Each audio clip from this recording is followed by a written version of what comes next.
From Brazil, from Rio de Janeiro, this is Simon Taylor welcoming you to the new Formula One Grand Prix season.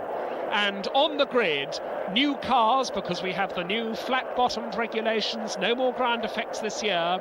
Keke Rosberg hoping to maintain his World Championship title, and he started the right way by earning pole position in practice. Alongside him, the Renault Turbo of Alain Prost. On row 2, on the inside, Patrick Tambay of France. And on the outside of row 2, the local hero, Nelson Piquet of Brazil. On row 3, on the inside, we've got Derek Warwick going very rapidly in the Turbo Tolman. René Arnoux alongside him, having his first drive for Ferrari. There is the red light. That light goes to green. The field gets away cleanly. Rosberg on the left of the picture. It's Prost on the right, but Rosberg it is who noses ahead. Keke Rosberg leads from Prost, and Piquet is coming through into third place with Patrick Tambay's Ferrari slotting into fourth. But look at Rosberg pulling away already. Still the old type Cosworth DFV in the Williams. He hasn't got his new DFY yet, but he's pulling away from second man Prost in the Renault. Third man is Piquet. Fourth is Tambay. Fifth is Patrese. Sixth is Arnoux in the second Ferrari. Patrese is challenging, but Rosberg away. Prost, then the two Brabhams. Patrese has gone past the Ferrari, so it's Williams. Then it's Renault, then it's the two Brabhams. We're seeing the second man, Prost, with Rosberg just going out of the picture in the lead. Piquet third, Patrese fourth, then the two Ferraris. Eddie Cheever in the second Renault is moving up to, and then we've got Niki Lauda in the McLaren. That is Cheever pulling out in the middle of the picture, just disappearing out of the top. The Renault at the front of the picture there. Number 15, as last year, is Alain Prost holding on to this second place on the opening lap from a hard-charging Nelson Piquet on his home circuit, the circuit where he won last year. Rosberg has been able to make this break because he's on softer tyres and he's on half-full fuel tanks. His car is lighter. Piquet pulls out. Piquet challenging for second place. The crowd roar to see their hero go through into second place. Will Patrese follow him? Patrese doesn't. But to the delight of the crowd, Nelson Piquet has gone through into second place. Now let's see if Piquet can close the gap now up to the leader, Keke Rosberg, who's made such a magnificent start. Patrese is going through. Patrese also goes through, so Prost now demoted to fourth place. We have the Williams still leading. We have Brabhams now in second and third places. Piquet very close indeed to Keke Rosberg, and the crowd know it. The crowd are starting to roar. He's not close enough to do it perhaps this lap, but it's not going to be long. And a little weave there from Rosberg. Rosberg is on the limit. Rosberg's car on Goodyear tyres, the Brabhams this year on Michelin tyres, so it's a tyre war, an engine war, and a chassis war between these two. Now, will Piquet make his attack now? Patrese in the background, but Piquet is very close. Piquet darts out, Piquet up alongside, and there's nothing at all that Rosberg can do about that. As the crowd go mad, Nelson Piquet leads the Brazilian Grand Prix, and Keke Rosberg is demoted to second place. And John Watson now challenging for sixth place. Watson closing on the Ferrari of René Arnoux for sixth place. So once again, John Watson serving up one of these wonderful drives up from the back of the field. He started on the 16th position of the grid, and he dives up the inside of René Arnoux. René Arnoux having his first drive for Ferrari, and Ferrari number 28. There is Patrese in the pits. Now, they've changed the tyres, but I don't think that's the problem. When a car comes into the pits, there's an automatic tyre change while they decide what else to do. Prost, this man in the yellow Renault, is third, and John Watson, with his head tucked down in the cockpit, driving as we saw him drive last year in Detroit when he came storming through from a lowly grid position. Both of these cars are Michelin tyres, and Watson's alongside. He goes on the left-hand side. Now he goes through on the left. Having tried the right, it didn't work, and Watson is through to third place. There is Niki Lauda now. Niki Lauda now coming into the points, challenging Tambay for fifth place. The ATS is holding up the Ferrari, and Lauda is close. Lauda is going through. They both go past Winkelhock at absolutely the same time. And there is Rosberg's pit stop. Rosberg is in. This is the fuel stop for the Williams team, the first fuel stop that they've had. The tyres are changed. The two men with crash helmets getting the fuel in. And then there's a fire. There's a fire. Rosberg is on fire. Rosberg is out of the car. The fire seems to be out almost as quickly as it started, but Rosberg's car caught fire then, a fuel leak clearly during the high pressure, and Rosberg's back in the car. Rosberg is back on board. Now, has the car been damaged? Is he going to be able to restart? Rosberg getting back into the car, but it's all gone terribly, terribly wrong for the Williams team, as we see Niki Lauda is now past Tombe. So the order has changed considerably. Nelson Piquet, the leader, with a 36 seconds lead over John Watson in second place. Alain Prost's Renault is now third, and Niki Lauda has moved into fourth place. And meanwhile, Rosberg's progress is absolutely meteoric. He's now up to Derek Warwick and challenging for sixth place. That is Warwick about to be lapped by the leader, Piquet, and just behind them, they've got the white and green Williams. John Watson has apparently stopped with a blown engine. How very, very sad indeed. And so we've now got Nelson Piquet looking even more comfortable. And as Rosberg goes past Derek Warwick, Rosberg is now in fifth place. So a remarkable drive by Rosberg. He rejoined ninth. He's already back to fifth.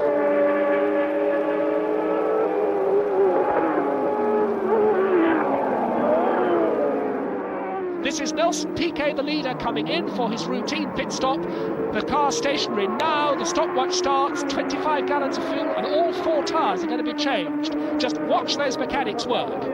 In goes the fuel under high pressure, 10 seconds completed. The car still stationary, up on its jacks, it's off its jacks, and it's moving, it's away. I made that 16 and a half seconds, and Nelson Piquet is back in the race, still comfortably in the lead. It's all gone absolutely perfectly for the Brabham team.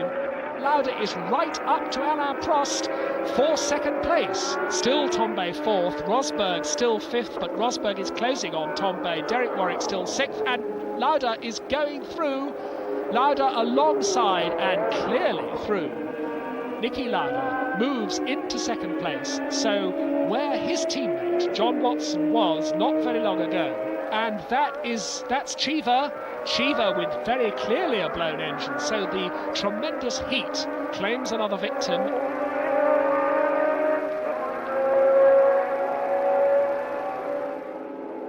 Now behind Prost comes, that's Rosberg, number one. Rosberg goes past Prost.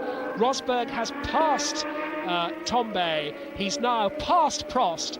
Keke Rosberg has now got up into third place. Can the hard-charging Keke Rosberg close? Indeed he can, and he has done so. He has closed on Niki Lauda. Lauda weaving slightly, trying to shake the Williams off, and there goes Rosberg up alongside. Down the inside goes Keke Rosberg. Keke Rosberg is second, and that is the drive of a reigning world champion.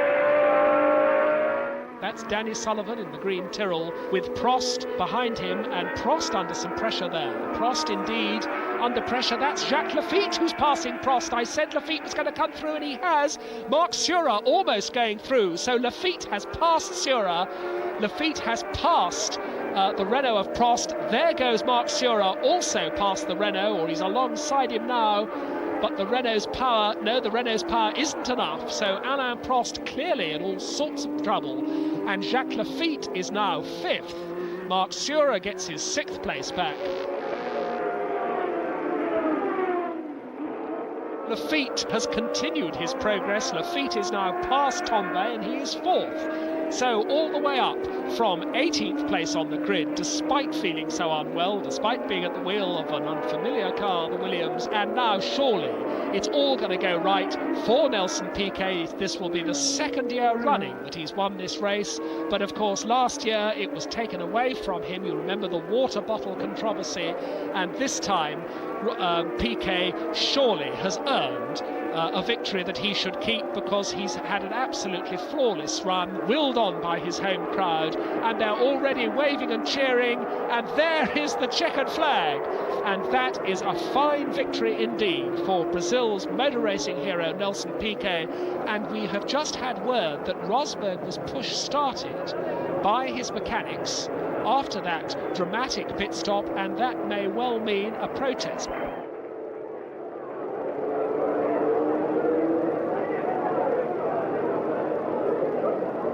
No doubt at all about the winner. Struggling with the trophy, Nelson Piquet of Brazil opens his account for 1983.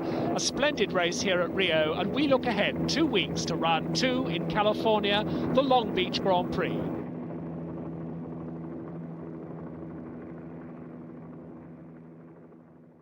Welcome to the second round of the 1983 World Motor Racing Championship, the Grand Prix of Long Beach. Patrick Tambay on the grid, calmly awaiting the start of the race from his first ever pole position. Alongside him, his teammate René Arnoux, also French of course. Alan Jones is back in Grand Prix racing. He's in 12th position on the grid in an Arrows, still suffering from the effects of a broken leg.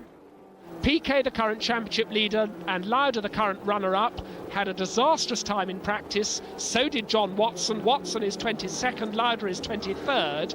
The Michelin qualifying tyres were not the equipment to have in practice. Tighten them up. One of the wildest starts anywhere in the world. There is the green light, the Ferraris get away, and watch Rosberg coming through. Rosberg hits Arnoux, and Rosberg takes the lead. It's a fantastic start by Keke Rosberg from the second row of the grid. He clipped Arnoux's Ferrari, but Tambay is back in the lead. 27, the red Ferrari of Tambay, the leader. Rosberg, Lafitte, Arnoux, then the 2 Tyrrells of Alboreto and the American Danny Sullivan are next up. Then it's Riccardo Patrese, but Tambay the leader from pole position, then the 2 Williamses, then the second Ferrari, the 2 Tyrrells and the Brabham.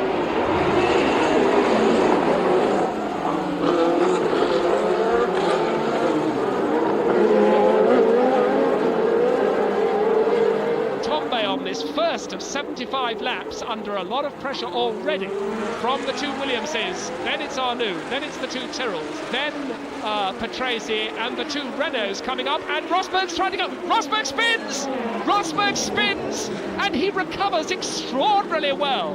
Rosberg recovers. In fact, he's gone down to 3rd place. He made a mistake, but he gathered it together with extraordinary skill. We see it again. He is still there in 3rd place. Alboreto there going ahead of Arnoux. So Michele Alboreto's Tyrrell ahead of Arnoux. And you see that Keke Rosberg is already back into 2nd place, because number 2, which we see there in 3rd place, is Jacques Lafitte, and Lafitte is under pressure already from Alboreto.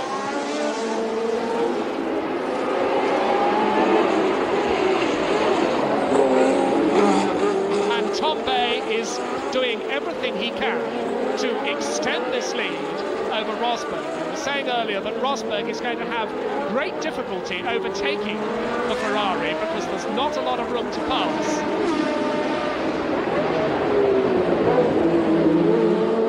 And the other Ferrari of René Arnoux is slipping back. Once again, René Arnoux not having a happy race at all. Just as in Brazil, he doesn't seem to be able to make the Ferrari work, as well as Patrick Tambay.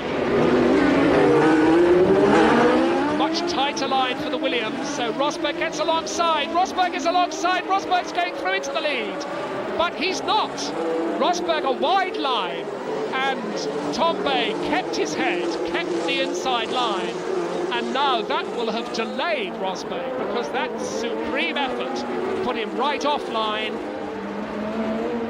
And you see a white car behind the green Tyrrell. That is Riccardo Patrese, and the blue car behind them is Jean-Pierre Jarier, fastest lap in the race so far. Jarier is up to that queue, so we've now got 2, 4, 6 cars with Patrese challenging Alboreto.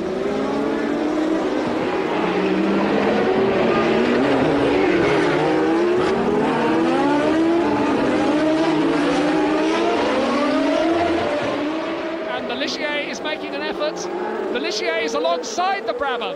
Jean-Pierre Jarier passes Riccardo Patrese, last year's Monte Carlo Grand Prix winner. Jean-Pierre Jarier, a man who's been in Grand Prix racing for so very long. He's never won a Grand Prix, but when he's in the mood, he goes through, and he goes through inside Alboreto, and they tangle.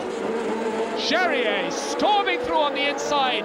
He and Alboreto clouted each other. They've restarted, and Alboreto is almost back alongside. But I hope that no damage was done to those two cars. They certainly seem to hit each other pretty hard. And so it's now a 4-car battle for the lead. Indeed, there is Michele Alboreto coming into the pits for attention. The car up on the jacks. Somewhere the car is damaged after his collision with Jean-Pierre Jarier, and there is Arnoux. This is Arnoux' second pit stop for fresh tyres. It's obviously not going well for him. René Arnoux in the pits.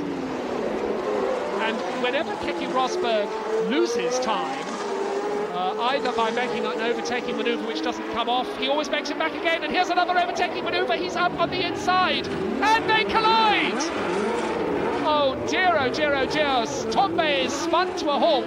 Rosberg is away again, but that's the end of Patrick Tombe's lead in the Ferrari, and that is Rosberg stopping.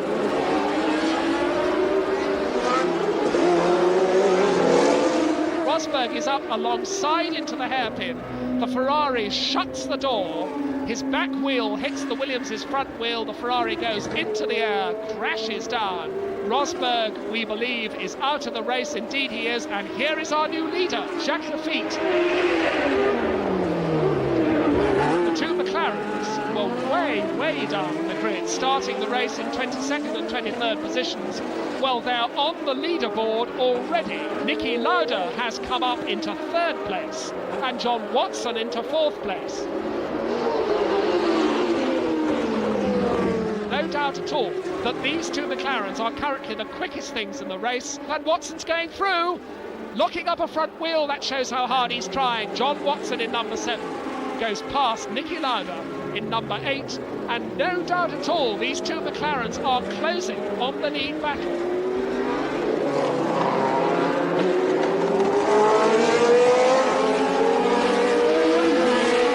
Where is Patrese?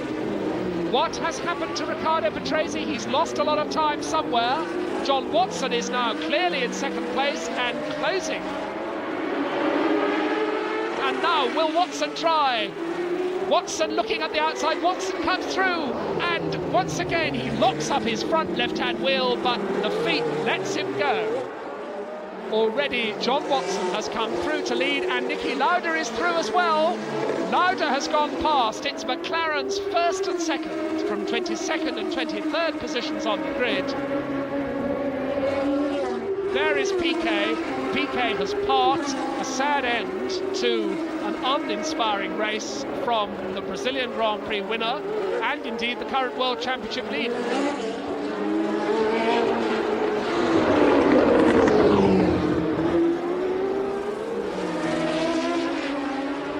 This is Patrese. Patrese in 3rd place now. So Lafitte there in 4th, the sole surviving Brabham and the sole surviving Williams. And that's Alain Prost being lapped by the Brabham of Patrese.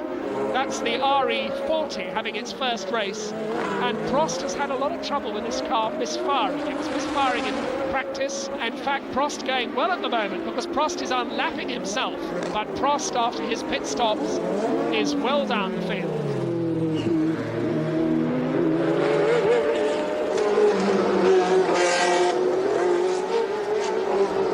That that is Chiva.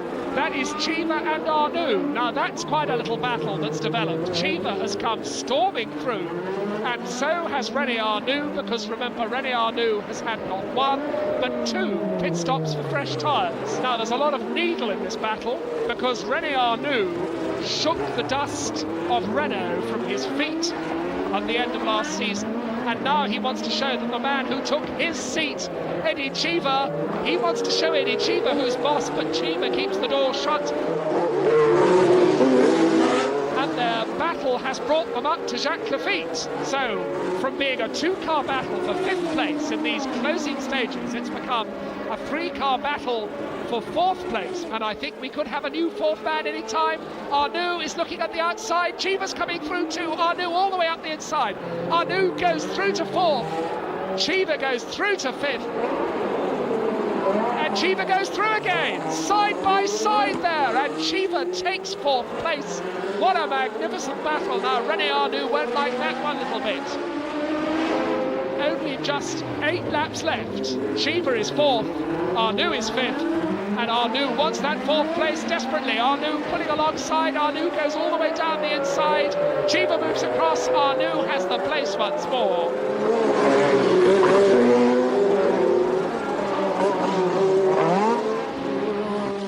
Cheever is slowing, Cheever is stopping.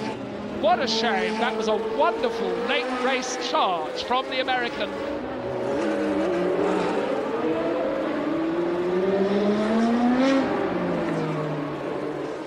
Is the 3rd man, Riccardo Patrese, and he is slowing with just 2 laps to go. What bad luck for the Italian. Nelson Piquet, his teammate, has already parked, but Riccardo Patrese looked sure to get 4 points for Brabham. Watson with 4 Grand Prix wins under his belt up to today, coming up surely now to score his 5th win in so long a career. This is his 139th Grand Prix. But here are the cheers. The flag now is waiting for him on this final lap. The checkered flag waves, and John Watson wins the 1983 Long Beach Grand Prix. An incredible drive. Niki Lauda is 2nd. A great 1-2 for Ron Dennis. 3rd place then going to René Arnoux in the Ferrari. So, Long Beach, a great race in 1983, a wonderful and historic win for John Watson. We now look ahead just 3 weeks to the first European round, the French Grand Prix.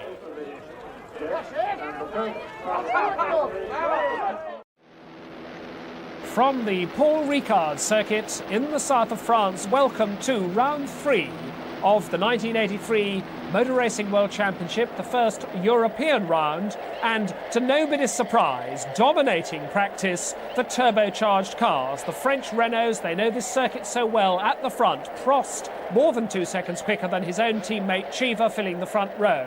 Patrese's Brabham and Arnoux' Ferrari on row 2. Elio De Angelis, that's the turbocharged Renault-powered Lotus on row 3 with Piquet's Brabham. We look down the long straight, 26 cars lined up, 54 laps ahead of them, they're away. The 2 Alfa Romeos converging in the middle, one of the McLarens going through on the outside, we saw a glimpse of them there, but it is the Renault that's away. It's Alain Prost in the Renault away from 2nd man, Riccardo Patrese in the Brabham, 3rd is Eddie Cheever, it's Piquet's Brabham in 4th place, the rest of the field all funneling down as they go storming away. And the Renault has taken the lead. It's Prost from Patrese, a cheer from the French crowd as they go down through the chicane at the end of the first section and round the sharp, long double right-hander at the end of that section. And ahead of them on this first of 54 laps, the long, long straight, which allows these turbocharged cars to use their enormous power advantage over the normally aspirated cars. It's turbos at the front. It's Renault, Brabham, Ferrari, and I think behind that it is, yes, the Tolman of Derek Warwick coming through, weaving down this long straight, 185, 190 miles an hour, the right-hand curve of Sieg, Cheever 3rd, Piquet 4th, Piquet goes through, and these 4 already pulling away from the rest of the field, led by the 2 Ferraris of René Arnoux, who is 5th, Patrick Tambay is 6th, the Renault in the lead, the Brabham in second place, Renault and Brabham third and fourth.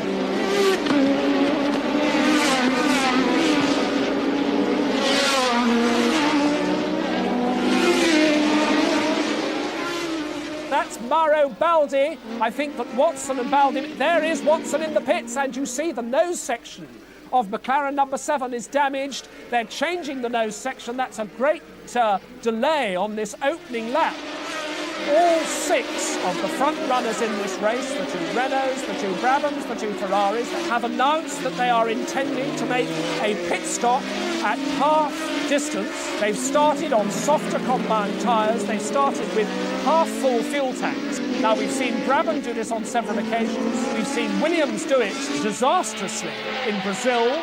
We've never seen Renault do it. We've never seen Ferrari do it. And it's Renault's 1 and 2. Chiva is past Patrese. That is Tombe coming through in 5th place. And Arnoux under pressure, not only from De Angelis, but also from the amazing Keke Rosberg, who has 100 horsepower less than the black car in front of him, the Lotus Renault. But he's tucked in behind him, getting the slipstream toe on the straights, closing on the corners, and striving to stay with him on this long, long back straight here at Paul Ricard. And Rosberg's on the outside. Rosberg's going through all the way around the outside, and he has the inside line for the right-hander that follows. A beautiful piece of driving there by Rosberg, but will the power of the Renault engine in the Lotus pull him back? The Lotus is alongside again. Onto the dust goes, and weaving alongside, using every inch of the road, and something that isn't quite there. And De Angelis is back ahead. All Rosberg's work in vain. And now, as they come down to the Virage de l'École, and Rosberg's through again. Into that chicane. Rosberg once more is through.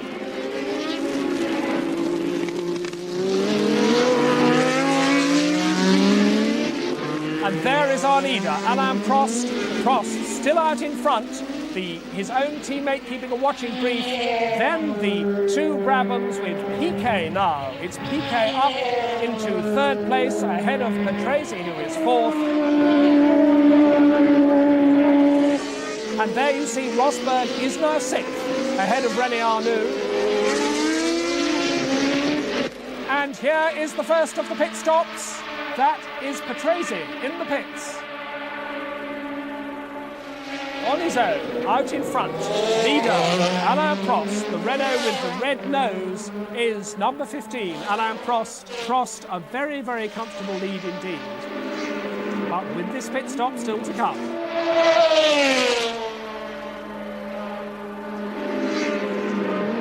That is Arnoux's pit stop. Arnoux is in. Yes, all the Ferrari mechanics with crash helmets and flake-proof overalls. 4 tyres being changed. 30 gallons of fuel being pumped in under pressure. 10 seconds, the fuel is done, and they're away. The work is done, and off goes the car. 15.7 seconds. The actual job was done in less. Here is Chiva in now. Chiva is in. Again, see the flame-proof gear. Off the jacks, it's a little bit slower. Away he goes, 17.5 seconds.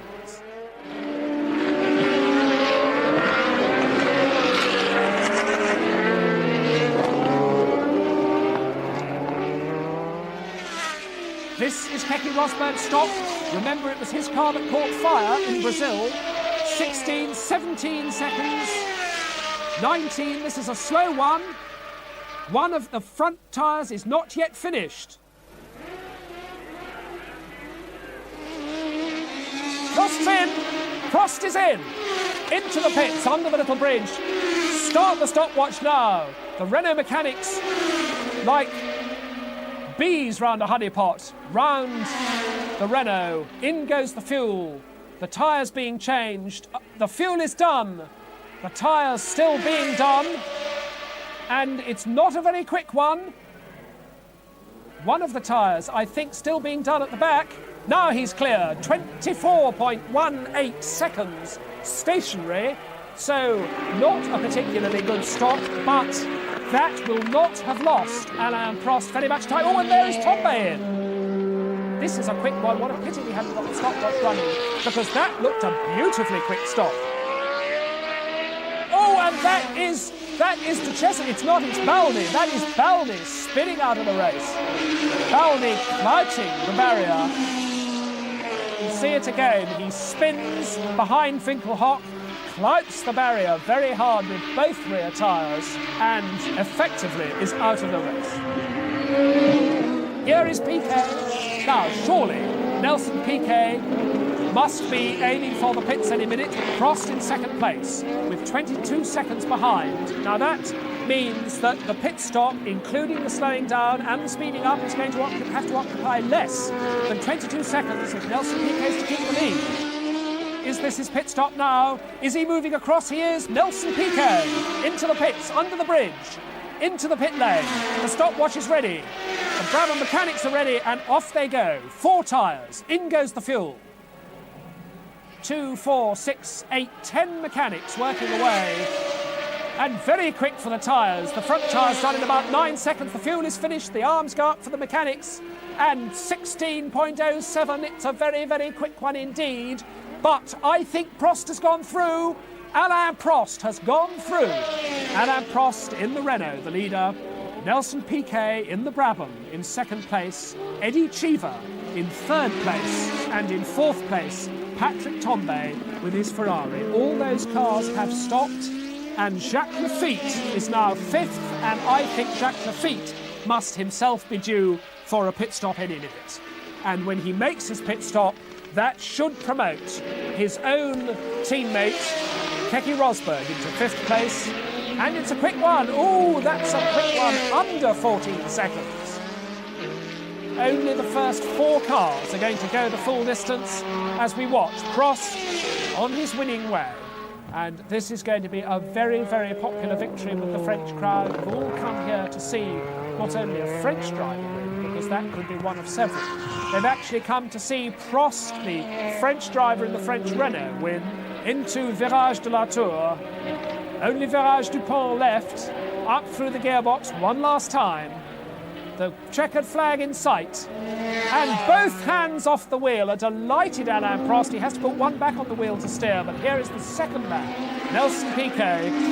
This is going to put Nelson Piquet into the lead in the World Championship with his second place. And the way for a delighted Alain Prost, who gets the flags from the flag marshals, the cheers from the crowd, and the traditional champagne. The French champagne is sprayed on French soil.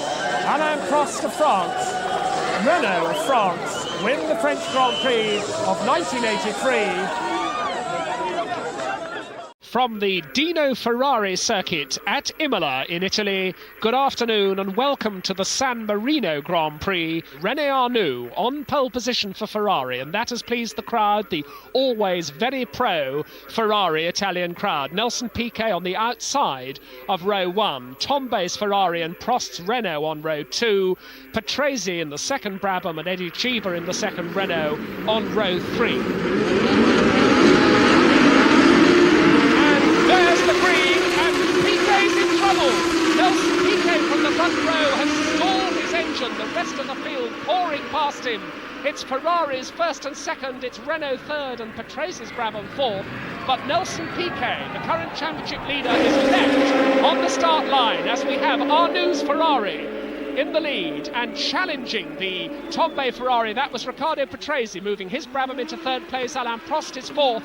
De Cesaris is fifth, De Angelis is sixth, the rest of the field pouring through with Nelson Piquet now getting underway right at the back of the field. Nelson Piquet stalled and Arnoux pulling away as they come into the chicane just before the start-finish line. Arnoux pulling out a little bit of a lead now from Tambay. This is the end of the first of 60 laps.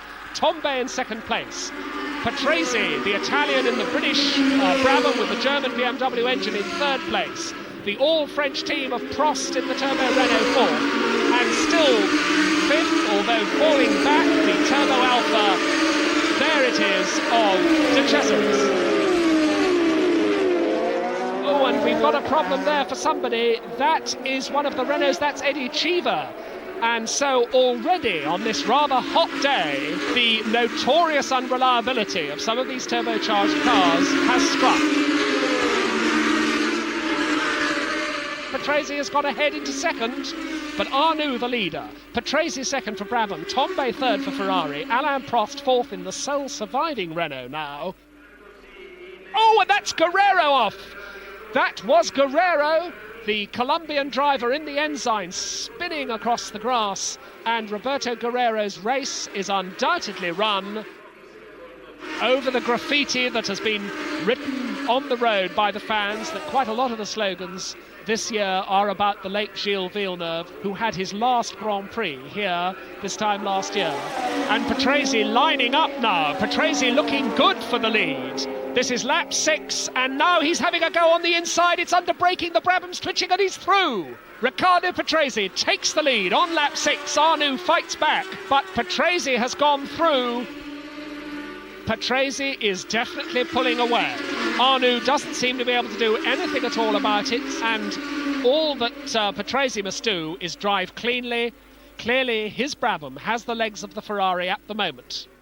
Tombe a lot closer now to Arnoux, which is interesting. Arnoux is now right out of touch with the leader, and certainly Riccardo Patrese, who's only won one Grand Prix before. He had, if you remember, that very lucky win at Monte Carlo last year when he spun in the closing stages. But certainly Patrese looking more confident than I've ever seen him drive before, and he's gradually building up this lead. That's Arnoux. Arnoux is coming into the pits. The stopwatch is on. They're putting in the fuel. They're changing the tyres. This is the first routine stop. Very quickly, most of the tyres are done. Off the jacks. The fuel slowed it. The tyres were changed very, very quickly indeed. But after 16 stationary seconds, René Arnoux is out. There you see De Cesaris going out of the picture, now in 4th place. So the Ferrari has dropped to 5th. That is a pit stop for Prost. Prost in the pits. Fuel going in. Most of the tyres done. There's a problem with the front left-hand tyre. Now they're all clear. And away he goes. 16.4 seconds for Alain Prost. So Prost is out. This is lap 28 now. So we've had Prost in, we've had Arnoux in. We've also got De Cesaris in the pits. Less than 4 seconds between Patrese and Tombe, and remember they've both got to make their pit stops, and there could easily be 4 seconds difference between a perfect pit stop and one that doesn't go quite right. So it could all happen in the pits with Tombe in 2nd place still. Oh, that's Derek Warwick. Derek Warwick has parked the Tolman right on top of the tyres, and he's getting out rather dazed, I think, but he's all right. He's got his steering wheel in his hand. He chucks it disconsolately into the cockpit.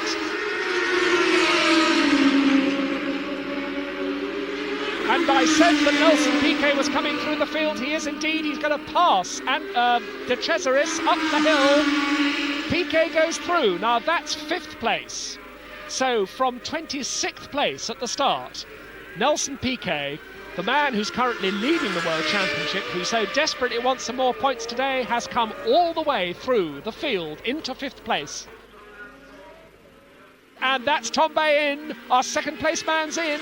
This is 2nd place in the pits. Once again, it's the fuel that's the last to be done, and he's away. And a very good stop. Tombe has managed to come out again, still in 2nd place. And Patrese is in. Patrese is in, and look, he's stopped. He's stopped too far down. You see the marks on the road where he should have stopped. He stopped several feet ahead of his mark. And there's a problem at the back. He's still not going. They've got a problem on the right rear tyre. It's a slow one for Patrese, 23.3. And that is about 8 or 9 seconds more than it should have been. And there we have our new leader. Patrick Tombe is in the lead, and we have a gap of about 6 seconds on our unofficial hand timing. And another accident there. It's Danny Sullivan who's off. And Sullivan is out of the car and obviously unhurt. But Danny Sullivan seems to have buried the Tyrrell right into the accident of the Tolman of Derek Warwick. Piquet there in the pit lane after that magnificent drive from the back of the field up into 5th place at one point. Little wave of the hands to the mechanics there. And De Cesaris coming in as well. Andrea De Cesaris, who was in 5th place, himself into the pits. Yes, big problems there. And now all attention on this battle, because you can now see both of them in one picture. Riccardo Patrese is closing all the time. This is lap 49. Tombe, who came into the Ferrari team last year following the death of his friend Gilles Villeneuve, and went on to win the German Grand Prix at Hockenheim the weekend when Didier Pironi was so badly injured. That was Tombe's first Grand Prix victory. Last year, of course, we also saw Riccardo Patrese's first Grand Prix victory. That was the Monte Carlo one. So both of these men with just one Grand Prix victory under their belt. But Patrese, no doubt about it, he is the man who is really dominating this race. Oh, and very, very close that time. Is he going to come up the inside? I thought he was going to have a go there. But once again, Tombe takes the line. This is lap 54 of the 60 laps. Up the hill, the Ferrari still has the slenderest of leads. Over the brow, down the hill. Little glimpse there of Nigel Mansell as we wait for them to come into sight. Oh, and he's done it! He's done it! We didn't see it happen. And a great moan from the crowd because Riccardo Patrese, little twitch there as they go up the hill. But Riccardo Patrese out of our sight somewhere round the Tossa corner. Patrese is the new leader for Brabham, and Patrick Tombe is demoted with 5.5 laps left to go. Patrick Tombe is demoted into 2nd place for Ferrari, and that won't please the Italians at all. The new leader, Riccardo Patrese for Brabham. Oh, and he's off! Patrese is off! The new leader of 2 corners, Riccardo Patrese, in the barriers coming up.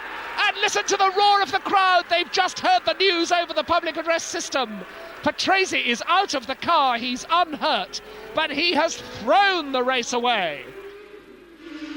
And that's Arnoux off. That is René Arnoux in the other Ferrari. René Arnoux, who will just have inherited 2nd place, and he's gone off at the same point. He started it.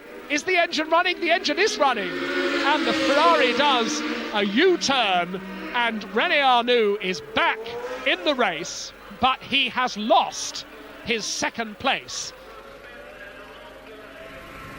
That's Mansell. Mansell off.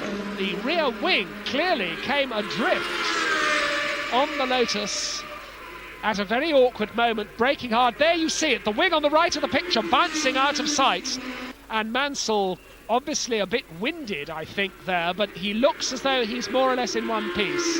And that's Mauro Baldi's car. Baldi about to get a championship point for 6th place. This is the final lap, and Mauro Baldi's Alfa Romeo engine absolutely expires in a great cloud of smoke. Through the smoke comes the red Ferrari of Patrick Tombe on his way now.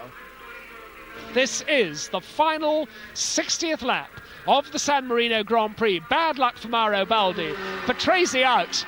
But here is the winner. Patrick Tombe of France in the Italian turbocharged Ferrari. The Ferrari flags waved. Over the start-finish line he goes, and the car spluttering. The car audibly spluttering. Patrick Tombe's car has clearly run out of petrol, so he just made it to the flag. And he's a very wise man to keep his crash helmet on, because the Ferrari-mad Italian fans are going to get very, very excited.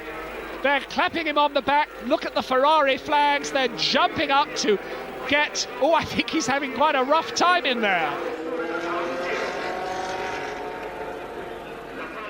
Welcome to the Millionaire's Paradise of Monte Carlo, the most glamorous Grand Prix of the calendar, the 1983 Monaco Grand Prix.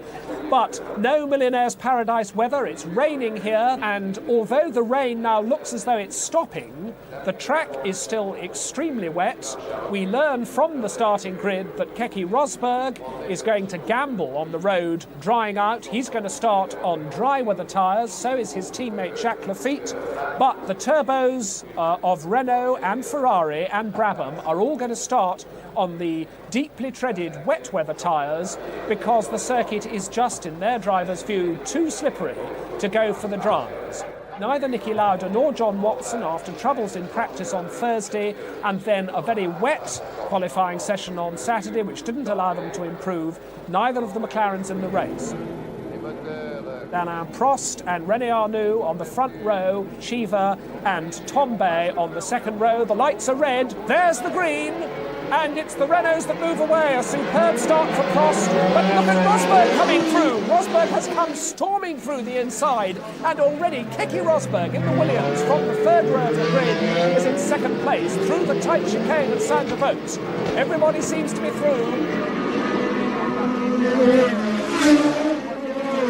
It's Alain Prost Renault leading from Keke Rosberg, who's made this extraordinary start. Cheever is third in the Renault, then the two Ferraris, then it's one of the Alphas up there too. Rosberg down the inside into Mirabeau, keeping into contact with the leading Renault of Alain Prost. Now the very tight station hairpin.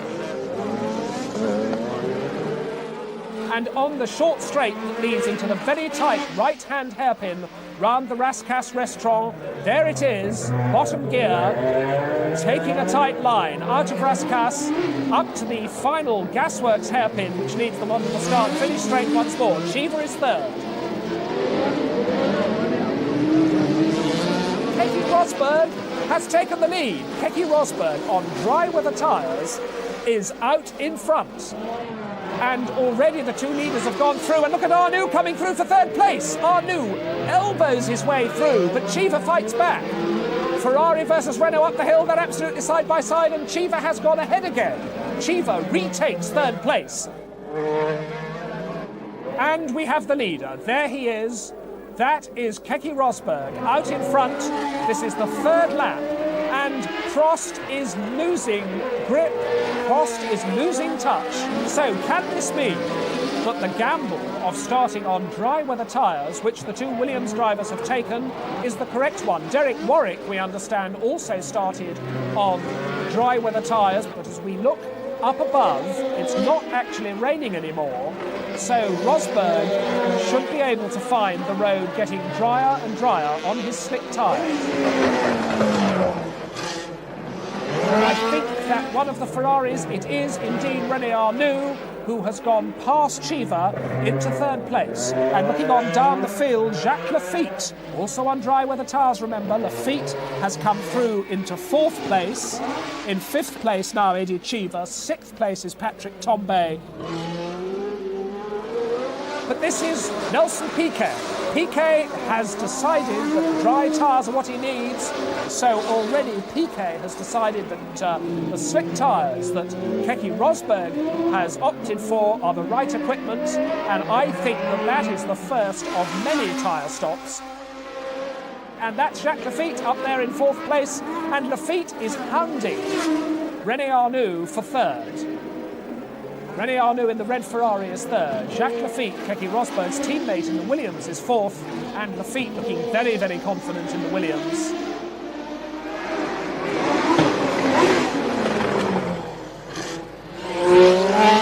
That's another pit stop. That's Patrese.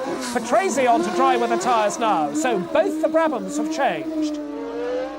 And that's Arnoux off. Arnoux in the barriers, and he's punctured a tyre. And he's trying to drive back to the pits. This is shades of Gilles Villeneuve, the late Gilles Villeneuve.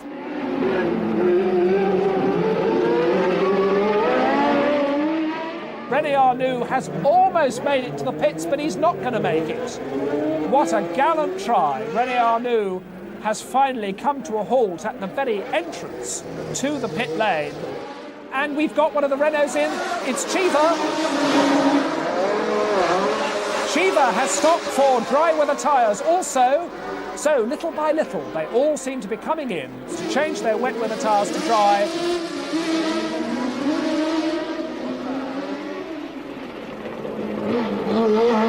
Lafitte then up into second place now. Mark Surer is third. He has come all the way through, of course, on dry weather tyres. And all the excitement now focusing on this battle because Derek Warwick has brought the Tolman up into 4th place. A wonderful performance by Derek Warwick because this is his first Monaco Grand Prix. He's never qualified here before. Behind him, the Turbo Renault of Prost and the Turbo Renault of Nelson Piquet. Both of them have stopped to change onto slicks, but Derek Warwick holding his own in the Tolman ahead of them in 4th place. That's Eddie Cheever now. Eddie Cheever, who's been demoted back to 7th place, and all the time Eddie Cheever closing up to make it a 4-car battle for 4th place. Oh, and Piquet's going through. Piquet's trying to squeeze through as they go into the tunnel, overtaking inside the tunnel. Did he do it? Yes, he did. Nelson Piquet has passed the Renault of Alain Prost absolutely in the tunnel, and Prost clearly is in trouble. Prost now under pressure from his own teammate Eddie Cheever. The two Renaults, 6th and 7th. And there Cheever has gone through. Renault has passed Renault. This is lap 29 now. And Eddie Cheever has passed the obviously troubled Alain Prost.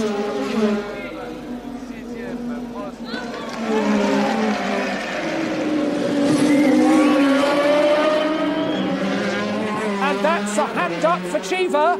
Cheever in trouble. Cheever puts his hand up, his own teammate flashes by as we see Prost move back into 6th place and Cheever has stopped. And that is Marc Surer in 3rd place, and he is being caught by Derek Warwick, by Nelson Piquet, and indeed by Alain Prost. So the battle for 4th place has become a battle for 3rd.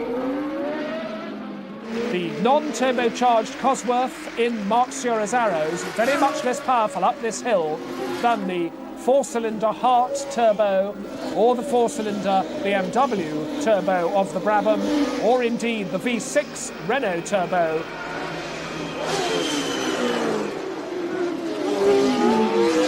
"41 seconds the gap between Surer and Lafitte in 2nd place, but Surer's not worried about that now. He's worried about the mirrors full of turbos that he's got. That's Danny Sullivan now, number 4, the green car, about to be lapped. Surer may well get delayed by Sullivan, who's going more slowly. Warwick very close to Surer now as they come up to Sainte Devote. And Warwick's challenging, and they've collided! Surer in the barriers! Warwick off! Piquet's gone through, Prost has gone through. I think Warwick may be restarting, but Surer's race is definitely run. Surer's front into the barriers. Surer bounces back across the road, backwards into the barrier very hard. Warwick has restarted, but I think that his race is probably also run.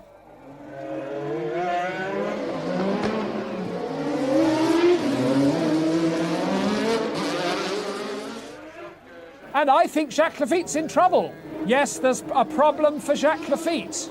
That's a blow for the Williams team, and does that indeed mean that whatever the trouble is, yes, Lafitte crossing his hands in despair, waving to his mechanics, saying, don't fuss, don't worry about tyre changes. Anyway, Rosberg still the leader. We've now therefore got Piquet in 2nd place, Alain Prost in 3rd, and now the man who was 4th, Riccardo Patrese in the other Brabham, has slowed, and number 27, Patrick Tambay, now moving into 4th with the Ferrari. He led from lap 2, he gambled on the road staying dry. He made a wonderful start on a wet road on slick tyres, came through to 2nd place from 5th position on the grid, and then took the lead from Alain Prost and simply drove away from everybody. Out of the swimming pool complex for the last time. The left-hander that leads to Rascasse. Bottom gear for Rascasse, squirted up to the final hairpin. The checkered flag is ready. Keke Rosberg is going to win the most grueling Grand Prix of all, the checkered flag for Keke Rosberg. Keke Rosberg wins the Monaco Grand Prix. 9 richly deserved points for the man who has been feeling really very unwell this week from his hepatitis. And there are the championship points, with Piquet moving into first place, 2 points ahead of Prost, with Tombe in third place. A great Monaco Grand Prix now just 1 week away. We're in Belgium, the new Spa circuit for the Belgian Grand Prix. Join us then. Round 6 of the 1983 World Championship. We haven't had a Grand Prix here at Spa for 13 years. There on pole position, Alain Prost in the Renault, ready to attack this new and very exciting circuit. Alongside him, number 27, the red car on the right of the picture, Patrick Tombe, with the Ferrari, the Imola winner. Row 2, De Cesaris, very quick once again with the Alfa Romeo in practice. And alongside him, Nelson Piquet of Brazil with the Brabham. Row 3, Arnoux in the other Ferrari and Patrese in the other Brabham. Yellow flags waving at the back. I think somebody's stalled. They're away. De Cesaris making a magnificent start, but as Prost comes up on the inside, I think that must be a false start. Some of the cars left at the back of the grid, and I don't think the light went to green. I think it went to red and then to orange.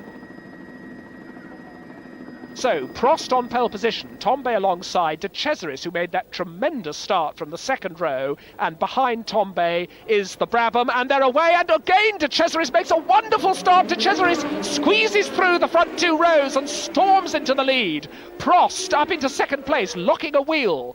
A very, very crowded 3 abreast line of cars coming round that very, very tight start hairpin. Amazingly, they all seem to be through. And away down the hill, it's De Cesaris from Prost, from Tombe, and the other Ferrari is in 4th place. That's Arnoux, with the Brabham of Piquet 5th. And already they're streaming out on this picturesque and scenic circuit away up the hill between the pine forests. They're now still on the old part of the Spa circuit. They're about to turn right sharply off the old road. There they are, onto the new section of the circuit, and De Cesaris leads for Alfa Romeo. A wonderful start. Twice De Cesaris has had to make this start because, of course, it was him that jumped into the lead at the full start. De Cesaris then, the young Italian who has never yet won a Grand Prix, who has a reputation for driving perhaps with his heart instead of his head. Very quick but often erratic, but he is pulling out a tremendous lead on this first lap as they come into the chicane, now back on the old section of the circuit. De Cesaris, Prost, then the 2 Ferraris of Tombe and Arnoux.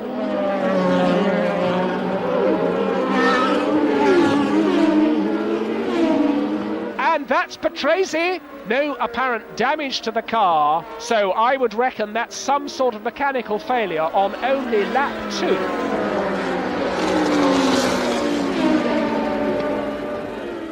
Into the chicane comes the leader. Off the old road, that's a public road, that's part of the old Spa circuit, and Prost is under pressure now from the 2 Ferraris. Prost, Tombe and Arnoux all closing up, and Arnoux challenging his own teammate Tombe there. Arnoux right up to Tombe. Blue flag, that is for the 2 Ferraris. They were almost side by side then, but Tombe, the blue helmet, number 27, holds his third place. From number 28, the white helmet, René Arnoux. Then it's Piquet, Winkelhock in the ATS, and the white car there is the Williams of Keke Rosberg, who's doing a magnificent job to keep in touch with these leading 6 turbocharged cars. Away up the hill, we watch them from the helicopter and look at Arnoux' red Ferrari closing on Tombe's red Ferrari. In the slipstream, Arnoux makes a challenge. Arnoux comes up on the inside there. Arnoux has a little look at the inside, but Tombe isn't having any of that from his teammate.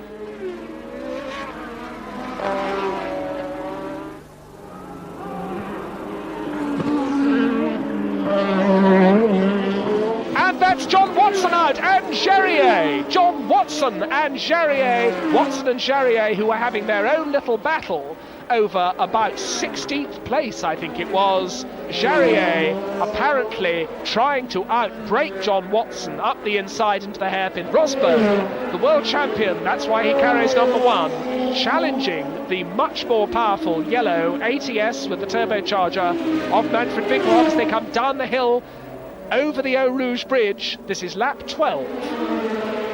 And Rosberg's going through up the hill. There must be a problem for Winkelhock because Rosberg is romping away up the hill. And that means that Keke Rosberg is in the points, and I think that Winkelhock has a problem with the ATS. René Arnoux is under pressure. He was challenging Tombe, but Tombe's got away. And René Arnoux now under a lot of pressure from Nelson Piquet and the Brabham. Goodness me, closing on those two now. The car at the back of that trio hits our old friend Keke Rosberg with his power disadvantage and his enormous determination and courage. And Eddie Cheever is catching up to this group, so that is a measure of how much Arnoux is holding the trio up. And Piquet is very close now. Piquet surely must challenge as they come down the hill. Piquet is alongside over the finish line. Piquet is through. Nelson Piquet takes 4th place after trying so hard for so long. And there is the leader, De Cesaris. The leader has his pit stop. Now, how long is this going to take? Is this going to be slower than the Renault ones? And could this lose him his lead after everybody else has made their pit stops? We've got the stopwatch on it, and it's quite a quick one, but there's a problem with the fuel. The fuel was slow, and one of the back tyres is not finished. One of the back wheels is not finished, and that is about 10 seconds slower than it should be. Oh, and that's the ATS off. That is Winkelhock's ATS out, and it's the back wheel breaking up. Look at that back wheel. It's coming right off the car. Showers of sparks. Winkelhock off, the wheel off, and Winkelhock sliding backwards into the catch fences. The Armco barrier stops him, and look at the wheel in the top right-hand corner of your screen. That wheel went 30, 40 feet in the air. That is Prost. Prost in the pits. Alain Prost makes his pit stop. This is the leader. That's a superb stop for Alain Prost. The leader is Nelson Piquet. He still has to stop. Alain Prost, after that tremendously quick stop, has come out in front of Andrea De Cesaris, who is 3rd. The gap between them is actually 9 seconds, and that is slightly less than the extra time that the pit stop took. That's René Arnoux. René Arnoux off, and it looks as though he simply parked it, looking rather disconsolately at the back of the car. Probably, one would guess, an engine or a transmission failure, because he simply parked the car. Alain Prost retakes the lead as into the pits comes Nelson Piquet. Goodness, it's quick. Some of those wheels were changed in 8 seconds. You could see the jacks held up. It's a bit slow at the end because I think the fuel was the slowest, but that was 15 seconds or so. We have had pit stops for most of the front runners, and looking down the order, we've got the leader, Alain Prost.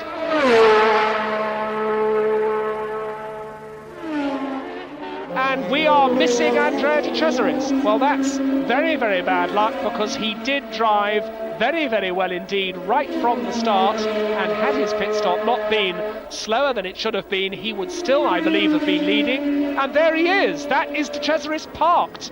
Once again, De Cesaris, after a very strong drive indeed, has seen his car fail underneath him. 25 seconds, nearly 26 seconds is Prost's lead, very comfortable indeed, but barely 2 seconds, 2.3 it must be, between Piquet and Tombe. And Tombe's done it. There is the Brabham, but you saw a flash of Ferrari ahead of him, and there, going down the hill, is Patrick Tombe, the new 2nd place man, and suddenly he's a long way ahead of the Brabham. The Brabham of Nelson Piquet falling back in 3rd place.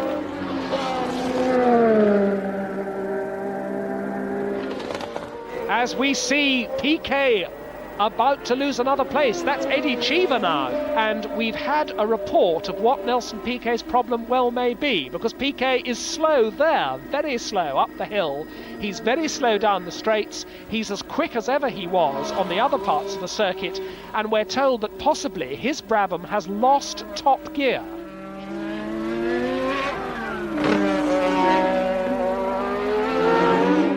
He's already won the French Grand Prix this year.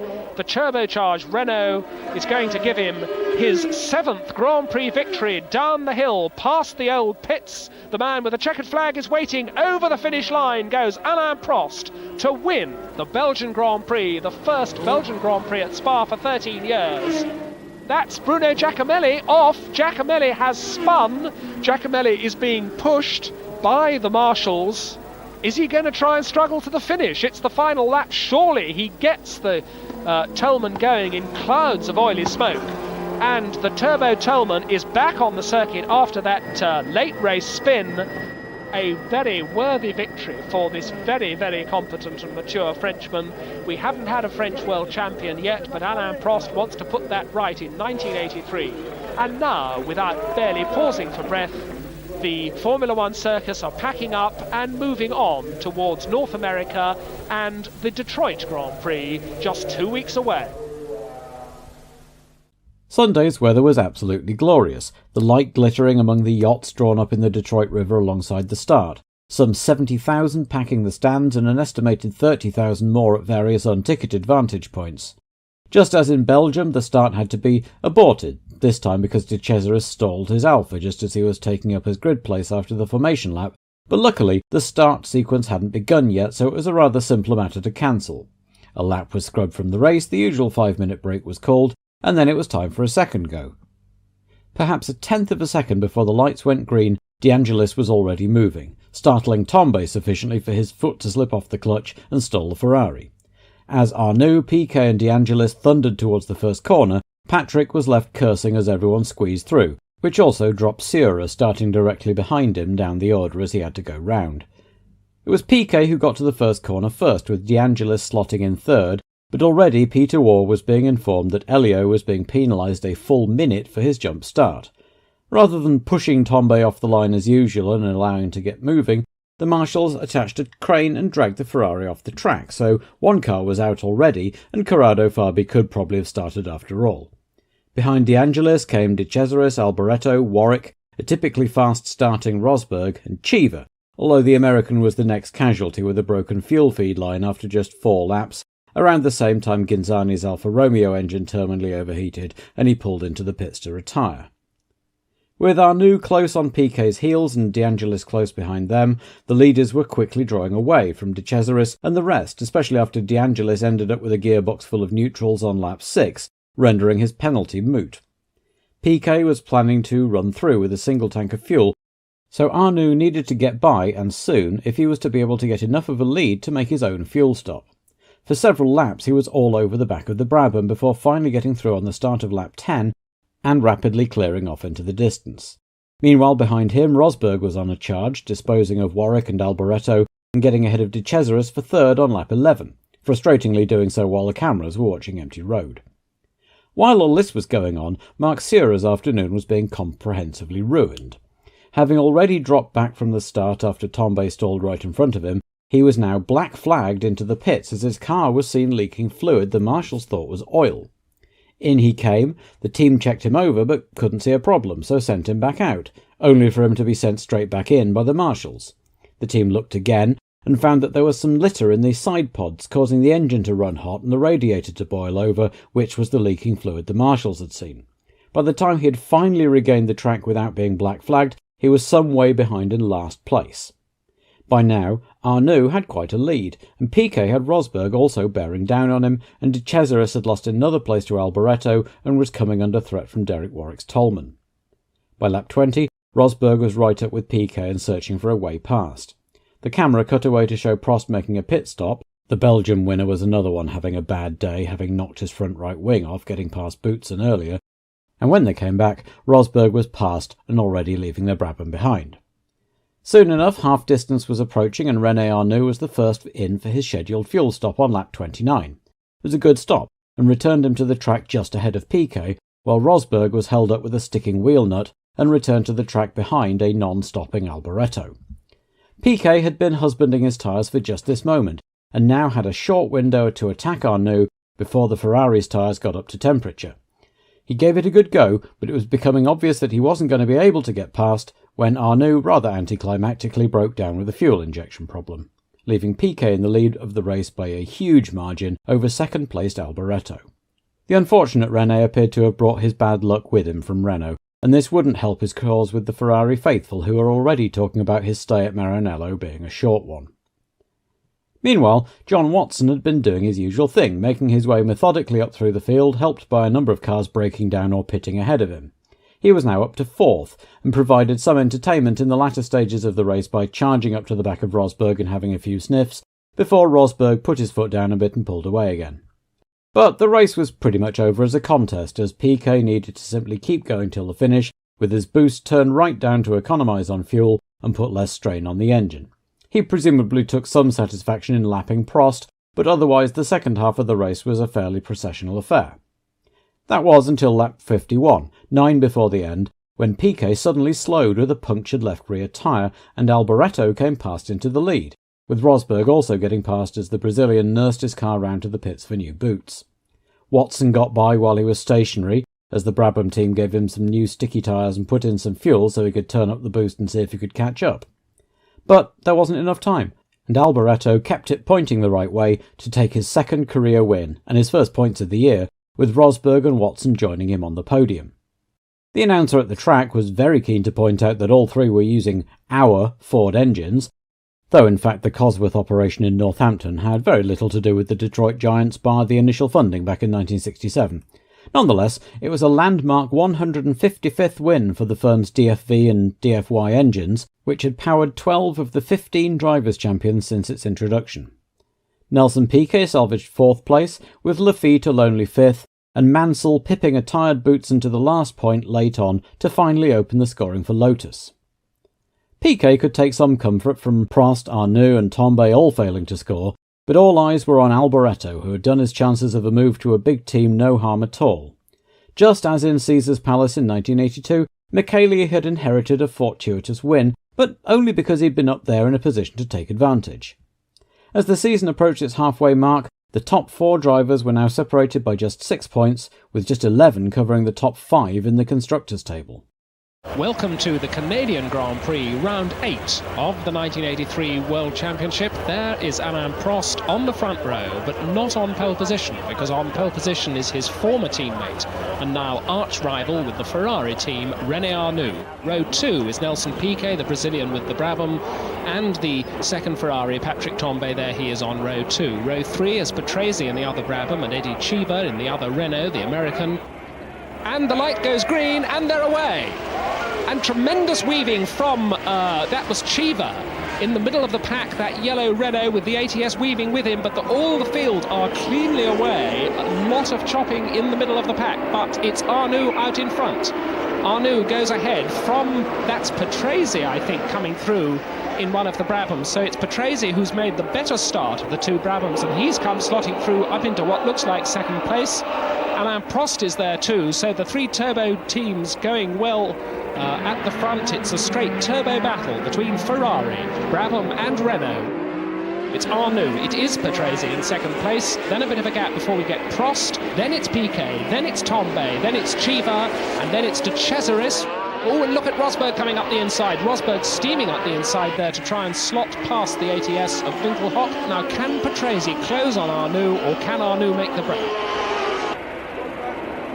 There is Arnoux, number 28, the white helmet, head well forward in the typical style of this little bandy-legged Frenchman, who hasn't had any sort of luck this year, whose performances have been overshadowed by those of his teammate, number 27 there, Patrick Tombe. There is Cheever in 6th place, and Prost is challenging. Prost challenging for second place. Prost in the yellow and black Renault, clambering all over the back of Patrese, and that has allowed the Ferrari to get away a bit. I think Patrese made a brief mistake there, because Arnoux has made a slight break.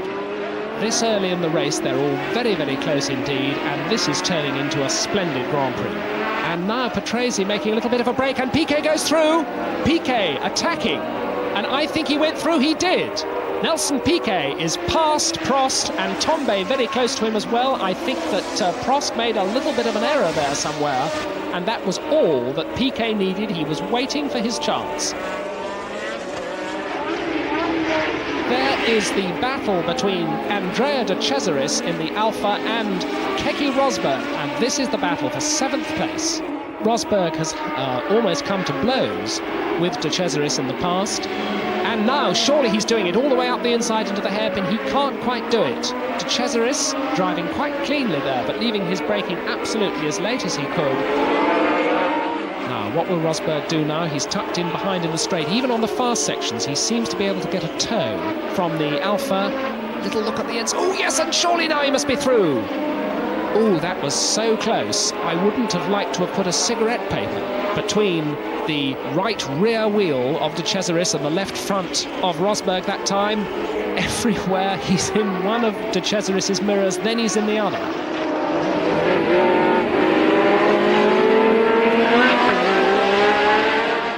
Oh, and we've got a problem for that is Keke Rosberg, and I think he's hit De Cesaris. Rosberg coming up the inside on the brakes, and this time he's right alongside him, and the rear right wheel clouts the left front of the Williams, and that has dropped Keke Rosberg down a couple of places. Oh, and that's Tombe going through. Tombe past Prost. Tombe passes Prost for 4th place. Prost is demoted to 5th with his teammate behind him, Chiva, 6th. We're going to see it again. It's a classic overtaking manoeuvre. He pulls across out of the slipstream and blasts past. Once again, we wait to see whether Eddie Chiva is going to go past his teammate. He hasn't done so yet as they come up now. Oh, and he has. He's done it now. Under par out of the hairpin. Just quite easy for Chiva. And I think that must confirm Alain Prost's engine must be down on power. Oh, and that's Piquet! Piquet slowing Piquet into the pits. And that is the 3rd place Brabham, and it looks bad for Nelson Piquet.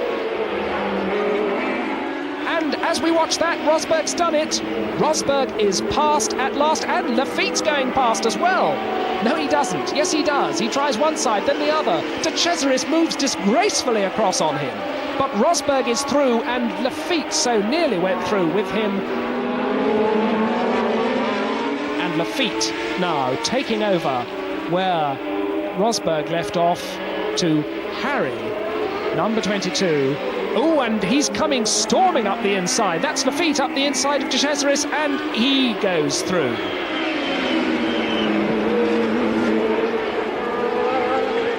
René Arnoux still the leader by now quite a comfortable margin. Riccardo Patrese, the car in the picture now. In 2nd place, the Parmalat Turbo Brabham BMW. Tombe has passed Boutsen. Chiva coming up behind, and Chiva isn't very far behind. So the cars in 2nd, 3rd and 4th places are still extremely close. That is Eddie Chiva in front of Tombe. Eddie Chiva has passed Patrick Tombe.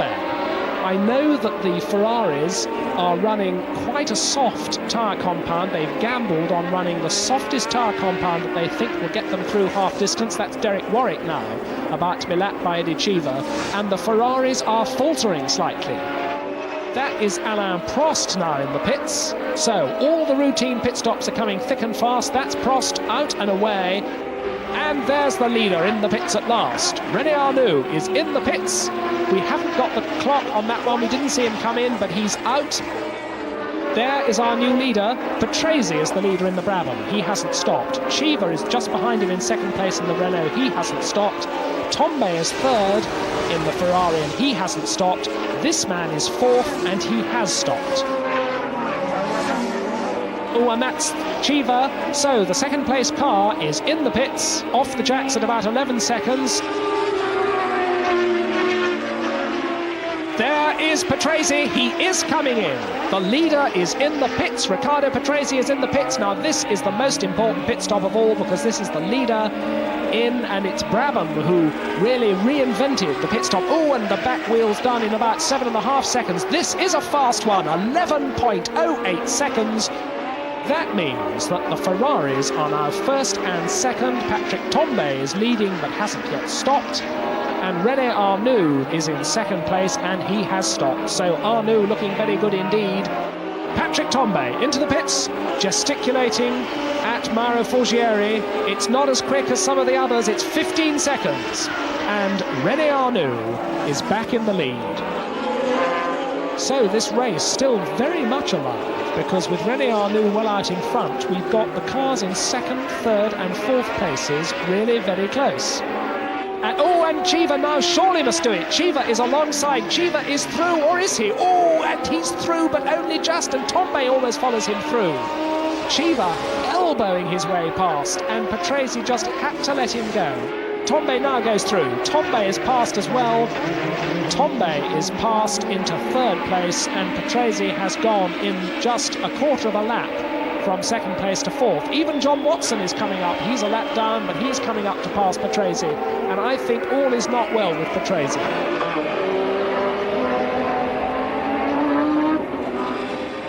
Oh, that's Prost in the pits. That is Alain Prost. So Alain Prost making a second pit stop. Prost has now come in for more tyres. He's also getting some more fuel. Oh, and that's the Brabham. Whatever Patrese's problem is, he is now in the pits. And that looks like the end of Brabham's day. And there is Keke Rosberg now. So that has been good news for Rosberg, because Rosberg has now moved up into fourth place, profiting by Patrese's problems and by Prost's second pit stop. And this has become the battle for sixth place. It's John Watson and it's Thierry Boutsen. The young Belgian, in only his third Grand Prix, is up with John Watson, and he's challenging him. John Watson is sixth. He's come all the way from the 10th row of the grid, I believe it was. And Boutsen is not dropping back. Boutsen tucked into the slipstream. Now, is he close enough to challenge? He is. He comes all the way up the inside. Oh, and that's too close. They collide. Boutsen's front nose flipper flies in the air, and Boutsen has to fall back. He's lost the front left-hand aerofoil on the front of his car. And this will be René Arnoux' first win, of course, for Ferrari. He's got 5 Grand Prix wins under his belt so far, all of them with Renault, with whom he spent so much of his Grand Prix career. 70 Grand Prix. This is his 71st, and his first Ferrari win. Now lives in Italy, which is the right place for any Ferrari driver to be. Through the hairpin for the final time. The checkered flag is ready, and this is going to be the end of a perfect weekend for René Arnoux, away for the mechanics, and René Arnoux crosses the finish line to win the 1983 Canadian Grand Prix for Ferrari. A superb virtual flag-to-flag win. And in the World Championship, Prost still the leader. Piquet and Tombe are joint second, 3 points behind, and Rosberg is fourth, only a further 2 points behind. And we look ahead, 5 weeks hence, the British Grand Prix at Silverstone. We'll be there. Join us. Silverstone, Northamptonshire, in the centre of England, on a swelteringly hot July afternoon, scene of round 9 of the 1983 World Championship, and a tremendously fast lap from that man, René Arnoux in Ferrari number 28. Arnoux on pole position, Tombe alongside him, both of them in the new Ferrari C3s. Prost's Renault and De Angelis in the new turbo Renault-powered Lotus on row 2. Patrese and Piquet in the turbo BMW-powered Brabhams on row 3. So turbos dominating the front of the grid. And they're all away, the two Ferraris moving away, and the two Renaults tucking in behind, but that's Patrese with the Brabham who's up there with them. Arnoux briefly leading from pole position, but Tombe is alongside as they go into Cops. The two Ferraris absolutely side by side, with Prost tucked in behind them. Ferrari and Renault. Then Brabham and Renault as they go through Magnet's Curve and on down. Oh, and a twitch there from Prost, but it's Tombe who's gone ahead as they come into Beckett's. Tombe, Arnoux and Prost lead, and Rosberg that was coming storming up the inside. Oh, and Rosberg on the grass on the right of the picture. A big moment for number 1, the world champion. Rosberg storming his way through, but he's back on the tarmac, and it's the Ferraris out in front. Patrick Tombe as they go down to Stowe Corner. Tombe number 27 with the blue helmet. Arnoux number 28 with the white helmet. Prost, Patrese and Eddie Cheever are next in that first 5, and already Patrick Tombe with the new Ferrari C3 C3, a chassis designed by the British Harvey Postlethwaite, the British designer who works with Ferrari now. And this is the first race for the latest C3 Ferrari, and goodness me, it looks like an effective piece of machinery. Into the chicane to complete the first of 67 laps. Swinging neatly through the chicane goes Tombe, Arnoux, Prost, Patrese, Chiva. Oh, and De Angelis on fire. De Angelis, a major engine blow up. That's the new Renault-powered Lotus. And already it's out of the race. Flames licking from underneath. And this is the third time through the chicane for Tombe, for Arnoux, for Prost, and for Patrese. And Piquet is next up, so the two Brabhams are now together. That must mean that Eddie Cheever's got a problem. It's a very, very hot day here, and we're all expecting problems for some of these cars at least.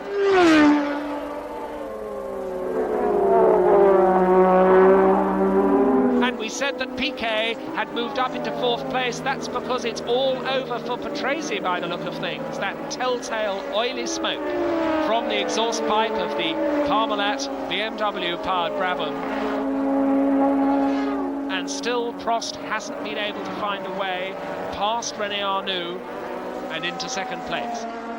Prost really with the bit between his teeth. And now's the time to remember that René Arnoux and Alain Prost are no longer friends. They used to be teammates in the Renault team. Oh, and Prost goes through. Prost goes storming through. A superb manoeuvre at Cop's corner. And Arnoux and Prost, as we were saying, fell out very much during their time at Renault in the last season, and Piquet almost going through now. Arnoux apparently demoralised by having lost that place to Prost, and now Piquet is trying to find a way through also. Still Patrick Tombe the leader in the Ferrari. Alain Prost now the new second man. Now this is going to be interesting because the back markers can well play unconsciously a role in the race, because Arnoux has got to defend the attack of Piquet, and Piquet is using the back marker. Piquet, they almost nudge wheels there. Piquet thought that was his chance to get alongside, and he so nearly did, but Arnoux, driving brilliantly there, managed to hold it all together. That was a very, very crowded moment indeed. Piquet's had to drop back, and now Nelson Piquet, the Brazilian's got it all to do again. Still Patrick Tombe the leader, there he is. There, in the yellow car behind him, is Alain Prost, and clearly Alain Prost is the fastest man on the circuit at the moment. No doubt that this Renault is closing all the time. Under braking he's closing. As we now see the new third man, because he's done it, Piquet has done it, and Prost's done it! The Ferraris are vanquished by the Renault, and on lap 20, Alain Prost is in the lead, and Patrick Tombe is demoted to second place.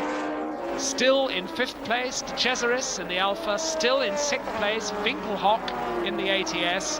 And the great battle, which you haven't seen on screen, but it's still going on for seventh place, between Nigel Mansell in the Renault turbo-powered Lotus and Derek Warwick, who is eighth in the Turbo Talbot. Tombe now himself under pressure from Nelson Piquet. So the Ferraris are very much vanquished now. The Ferraris using Goodyear tyres, the Brabham, and of course the Renault using Michelin tyres. And very often it's a choice of tyre that can make such a difference. And there's a back marker. Oh, and that couldn't be closer because they're almost locking wheels there. Almost wheels interlocked because Tombe had to slow briefly because once again there's a back marker to pass. The back marker waves them by. The Arrows driver, that was Mark Surer again, waves them by. But Tombe giving no help at all, quite understandably and quite correctly. This is real cut and thrust driving between two absolutely top-class drivers, and now Piquet surely must go through. Piquet does it into the chicane. Now Nelson Piquet is up into second place, and Patrick Tombe fought every inch of the road to hold on to that second place and has finally had to yield Ferrari to Brabham. This is René Arnoux coming into the pits now, and the Ferrari team going into action. All the mechanics wearing protective gear, the wheels are flung away, 10 seconds up, the fuel's done, the back tyres are done, the car's off the jacks, it's 15.45 seconds, a very, very good stop indeed for René Arnoux. Here comes Prost. Here is leader Prost coming in for his pit stop. Nelson Piquet in second place is not very far away. If it's a good stop for Piquet and a bad stop for Prost, it could change the leadership of the race. The back tyres are on, the front tyres are on, the fuel's going in the middle, the fuel's done. It's going to be a quick one. 14.49 seconds, less than 14.5 seconds. That's a good one, and now we've got one of the Ferraris in. This must be Tombe. It's off its jacks, the mechanics pull the jacks away, and that's 14.6 seconds. A little squirrely movement from the back of the car as he powers 650 horsepower through the back tyres.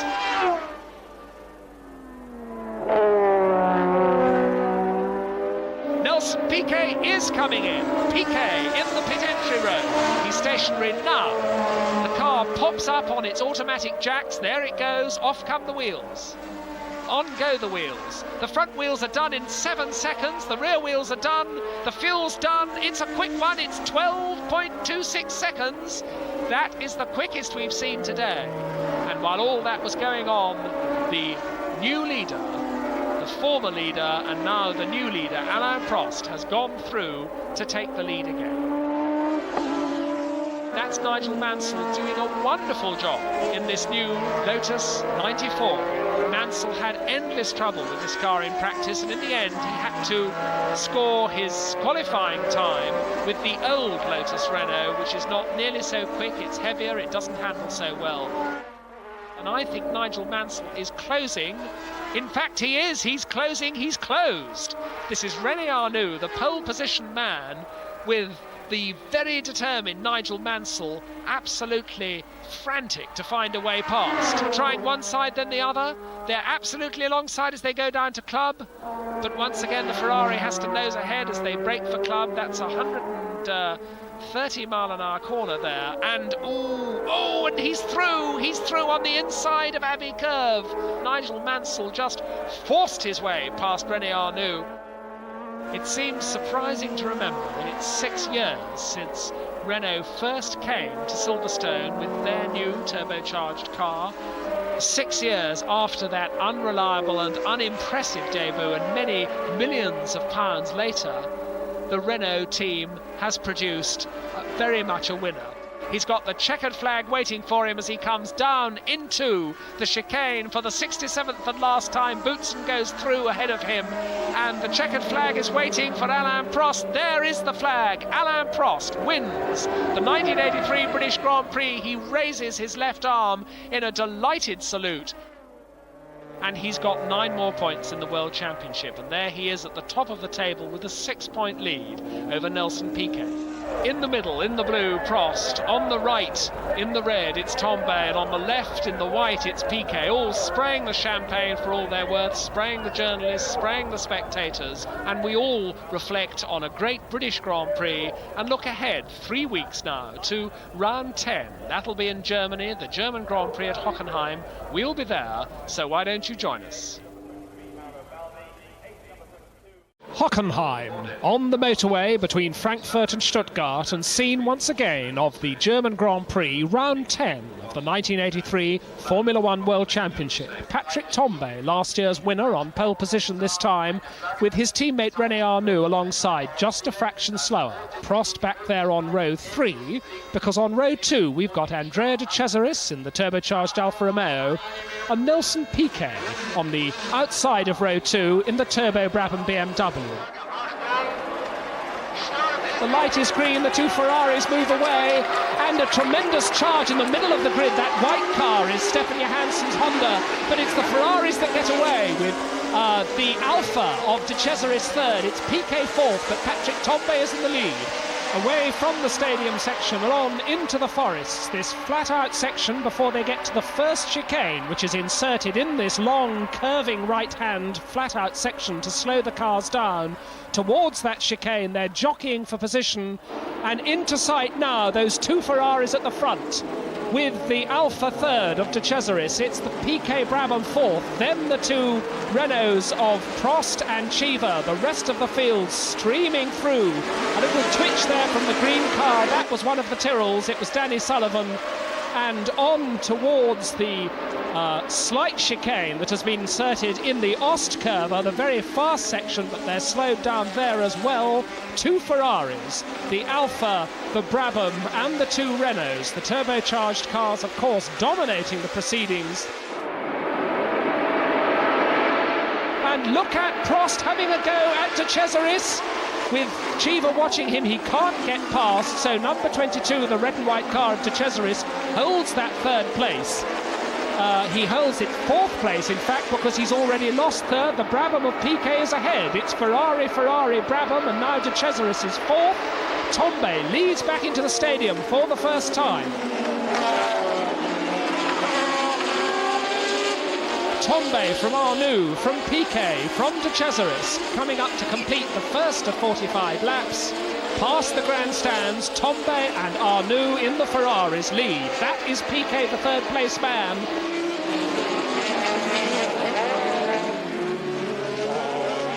The two Ferraris and the Brabham making a break, and Prost is through, and Cheever is trying to get past. Cheever alongside and on the grass. De Cesaris is not letting him through. Prost is by the Alfa Romeo. Cheever in the other Renault can't get through. And now Arnoux is challenging for the lead. A battle for the lead between the two Ferraris. Here is De Cesaris fighting off Cheever and still successfully holding off the second of the Renaults, although he's lost a place to the first. That's Baldi, with Patrese behind him in the second Brabham, but Patrese coming through, and Arnoux goes ahead. Arnoux takes the lead, and watch De Cesaris bumping wheels there with Cheever. But Cheever is through. So it's Ferrari. Arnoux, the new leader, Patrick Tombe in second place. Tombe fighting off the third man. Here they are. Nelson Piquet of Brazil. Then it's Prost and Cheever, fourth and fifth in the Renaults, with De Cesaris demoted now to sixth place. René Arnoux starts his 11th lap. Arnoux with his head tucked down in the cockpit so distinctively, and Patrick Tombe well back. We have an empty screen behind him. There is Tombe now. It's not Tombe. That's Nelson Piquet's Brabham in second place. There is Prost and Cheever in the Renaults. There he is. It doesn't look like a puncture. It looks as though all his tyres are present and correct. It's some mechanical problem, I think, but Tombe is rejoining the race. We can't know what the problem is, but he's rejoining the race anyway. There is Arnoux completing now his 12th lap and starting his 13th. And I think from the speed that Ferrari's going, all is still not well.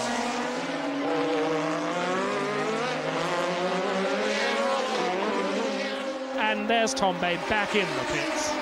Whatever the problem was, he did a very slow lap to see if it was sorted out. It isn't. The seatbelts are undone. Last year's winner, Patrick Tombe, out of the car and out of the race. Patrese passed De Cesaris earlier in the race. De Cesaris is now putting in a bit of a charge. Turbocharged four-cylinder BMW engine in the Brabham. Turbocharged V8 in the Alfa Romeo. This is the first of the routine stops. This is the Renault of Alain Prost. 13 seconds. And that, by our lap chart, will have only dropped Alain Prost a couple of places, because Riccardo Patrese went by and Andrea De Cesaris went by, and of course his own teammate Eddie Cheever went by. That's dropped him to sixth place. This is the leader's pit stop. Now, traditionally the Ferrari chaps haven't been quite as quick as the Brabham people. Let's watch how long this takes. All the tyres are in place. Wait for the mechanics to hold their arms up, which says they've finished. And 13.08 seconds. That's a good one. I think he's going to be out again in third place. We've got Piquet in the lead with a pit stop still to make. We've got Cheever in second place with a pit stop still to make. And it's going to take an absolutely miraculously quick stop by the Brabham mechanics to be able to better that. That is Eddie Cheever. So the second Renault pit stop, he keeps the engine revving. 13.5 seconds that was stationary.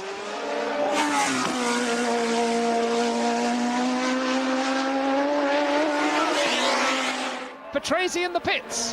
The Brabhams are indeed going to stop. That's Riccardo Patrese in the pits. The tall figure at the front is Gordon Murray. Oh, and it's a quick one. It's an incredibly quick one. 9 3/4 seconds. That has to be a record.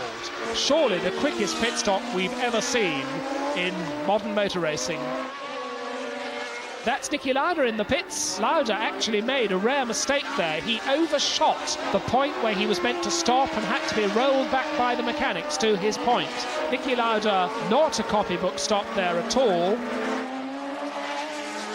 Piquet, the leader, comes into the pits, and this pit stop is crucial. It's not as quick, but it's quick. 11.12 seconds. The revs roar.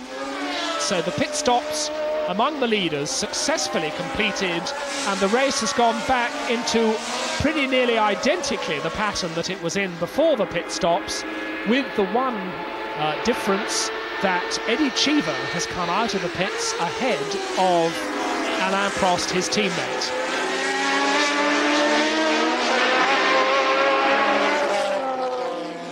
And there you see Alain Prost has just slipped back. Patrese has just got past him. And as we bring you news of that, we are told that Eddie Cheever has gone missing. Yes, Cheever hasn't come through this lap. So this is lap 42. We've got 3 laps to go, and it all seems to be going wrong for Renault in the very closing stages. Now, up into 3rd place, we've got, with Cheever's departure, Andrea De Cesaris. Riccardo Patrese is still 4th. There he is, Piquet in the chicane now. Oh, and that car's on fire. That is not just a turbo blowback, that car is definitely burning. This is Nelson Piquet in 2nd place. He's still driving hard, but I think that car's on fire. Piquet off with a great belching cloud of smoke.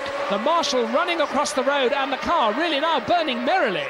Piquet out of the car, and 6 championship points in his grasp. All his work in vain, and his World Championship points chances in this race literally going up in smoke. He comes into the stadium for the last time, up through the complex of curves that lead to the final corner, the final right-hander, onto the start-finish straight. The checkered flag is waiting for René Arnoux. This is going to be his 2nd win of the year. Up goes his right hand to acknowledge the flag. This is De Cesaris as he nurses the Alfa Romeo on its way to what is going to be the best finish for Alfa Romeo in modern times. The car is slowing right down. De Cesaris urging his car, spluttering over the start-finish line. Nelson Piquet's teammate, Riccardo Patrese, comes home for 3rd place, and that's going to be his first championship points in a bleak season.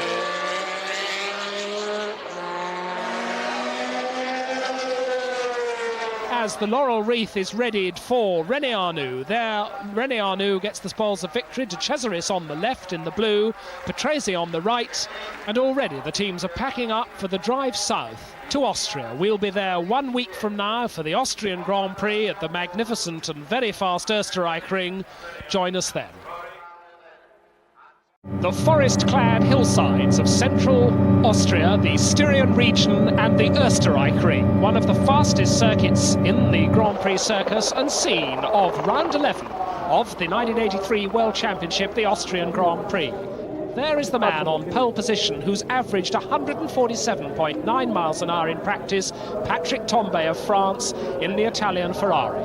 Hi, Mum. The 2 Ferraris, Tambay Arnoux on the front. Nigel Mansell, who's been going very well in the Lotus, and Piquet on the 2nd row with the Brabham. Prost and Patrese, Renault and Brabham on the next row. Then Giacomelli's Tolman, Cheever's Renault. The green light, that everybody's away. Oh, and you saw a glimpse of Piquet making a charge of a start there. As Piquet comes storming alongside, did he get ahead of Nigel Mansell? They've got a tight chicane to come to, which is the first corner. Here they are, and it's the two Ferraris, Tombe, Arnoux. Mansell is still, no, Mansell's dropped to fourth. It's the Brabham that is through to third. Then we've got Prost, Patrese and the other Brabham, and Chiva. And, oh, some tight traffic there. Lafitte is hit. Sura hits him, and that's Fabi in the blue Azella hits the brakes. Watson hits him. Mark Sura there, almost cannoning into a Marshall, his front right-hand wheel awry. Tombe, Arnoux, Piquet. Oh, and Prost has gone through to fourth. Prost is ahead of the Lotus of Mansell now. The two Ferrari turbos lead. It's a BMW turbo for a Brabham third, and then the Renault turbo of Prost fourth. And already on lap 2, this race being run at a furious pace. And Tombe and Arnoux are both having to keep the pace as hard as they can to keep away from the very quick Brabham. Those first four having pulled just a little bit away from the Brabham of Patrese, who's next up, and Nigel Mansell still battling for 6th place with the Renault of Eddie Chiva. And the Brabham and the Renault are both themselves only now coming past Guerrero. And now as we start lap 17, these back markers clearly playing quite a role here. So many fast corners. It's, oh, and yes, that's Prost going through. Prost forces his way through and actually clubs the Brabham of Piquet. Prost elbowing his way up into 3rd place there. And that definitely is not what Piquet's going to want. We've got Arnoux challenging for the lead once again, but Prost is not going to please Piquet. Piquet has got by again. Piquet very, very determinedly forcing the Brabham back past Prost, and all of that has allowed those two Ferraris, all of that excitement has allowed those two Ferraris to get ahead. The first four having closed up again now among these back markers. Oh, and the Ligier shuts the door. Jarier closing the door on Tombe there. I thought he was letting Tombe through, and Arnoux is getting very close now. Arnoux right up with Tombe. Tombe must now find a way past Jarier. Oh, and Jarier chops right across his nose. Tombe has to go the other side, and again Jarier shuts the door. That is an extraordinary piece of driving from Jean-Pierre Jarier, very experienced Frenchman, who has to be lapped by the leader, and he's just chopped across the front. And Arnoux is going through. Arnoux has boxed his teammate Tombe in behind Jarier, and Tombe has to brake quite hard, and Arnoux has taken the lead. Arnoux is lapping now the Stefan Johansson car, and the Brabham's gone through as well. That was Nelson Piquet taking advantage. Yes, a very angry Tombe. Piquet took advantage of that traffic jam there, and Tombe shakes his fist at Jarier, who unmercifully blocked him. Prost is still there in 4th place. So we have a new leader, and it's all due to Jarier blocking Patrick Tombe. And while all that was going on, we've got the first pit stop now. That is Prost coming in for his first pit stop, but Tombe moved down to 3rd place, and Nelson Piquet is now number 2. Now here's the first routine pit stop. 4 tyres are going to be changed. 30 gallons of petrol going in. A little shake of the head from Prost in reply to an interrogative thumbs up from the team manager. 11.5 seconds, it's a quick one. Look at Piquet closing up in the Texaco chicane. There's Tombe in 3rd place, a no doubt extremely angry Tombe. You saw him shake his fist on the screen at Jarier, the normally mild-mannered Patrick Tombe, very, very angry indeed. As we see Chiva coming in. Chiva was in 5th place, Nigel Mansell was in 6th, and Prost had come out in 7th place. And that is a very quick one, 10.7. Nigel Mansell has gone by into 5th place. That's as quick as I think a Renault pit stop has ever happened. That's Arnoux, the leader, coming in, up on its jacks. The red helmeted Ferrari mechanics working away with the tyres and the fuel, and it's 11.2. There's nothing at all wrong with that either. And we've got a battle for the lead, because there are the two front runners who haven't stopped yet. The leader, Nelson Piquet of Brazil in the Brabham. In 2nd place, Patrick Tombe, the man who led from pole position, the Frenchman in the Ferrari, and Tombe very, very close indeed now. They've both got to stop, but Tombe wants to get ahead. Piquet under real pressure now. Yet again, they've got a back marker ahead. Oh, yes! Piquet using a little bit of the dirt as he came out of the chicane there. That won't have slowed him up very much, but it's enough to make Tombe have a go. Tombe goes through on the inside. Patrick Tombe retakes the lead. Patrick Tombe back into the lead that he lost in that controversial lapping incident with Jean-Pierre Jarier. Oh, and that's Patrese going very, very slowly, right up on the Bosch curva. Whatever it is, it's a mechanical problem, and we've got Tombe in the pits. This is the new leader in the pits, and it's not a quick one. No, it's all over for the Ferrari.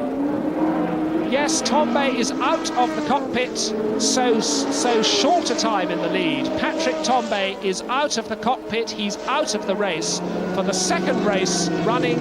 And there's Piquet. Oh, and that is a quick one, 10.2. A great spurt of flame from the turbocharged BMW engine. And now look at this, Piquet has come out after his stop right in front of Arnoux after his. So there is the battle, and this is the battle for the lead. Arnoux on the inside of Piquet. The reverse way round, it's the outside of Piquet as they go onto that right-hand curve, but Arnoux challenging Piquet, who came out of the pits. He's on his fresh tyres, which he'll want to scrub in, but he hasn't any time for caution. He's got to hold on to that lead from Arnoux, and Arnoux's one side, then the other. Piquet looking from his one mirror to the other, trying to keep the door shut. So the pit stops have, as they often threaten to do, make the race very, very exciting indeed, because this is the battle for the lead, and Piquet has come out of his pit stop right under the nose of René Arnoux. Those three cars, the three-car battle for the lead, and what a wonderful Austrian Grand Prix this is proving to be, because Alain Prost is right up there now. He has closed on the Ferrari, and we've got a three-car battle for the lead. Nelson Piquet fending off René Arnoux, and Arnoux's through! Arnoux is through exactly where... No, but Piquet nearly fights back, but Arnoux is through just where Tombe did it. Oh, and Prost goes through as well! Prost is alongside as they go up over the brow, down towards the Bosch curve. Can Piquet hold on to second place? They're side by side. Piquet has the inside. Now they come down towards the downhill left-hander, and it's there that Prost has the inside line for the Bosch curva, and Prost goes through into second place.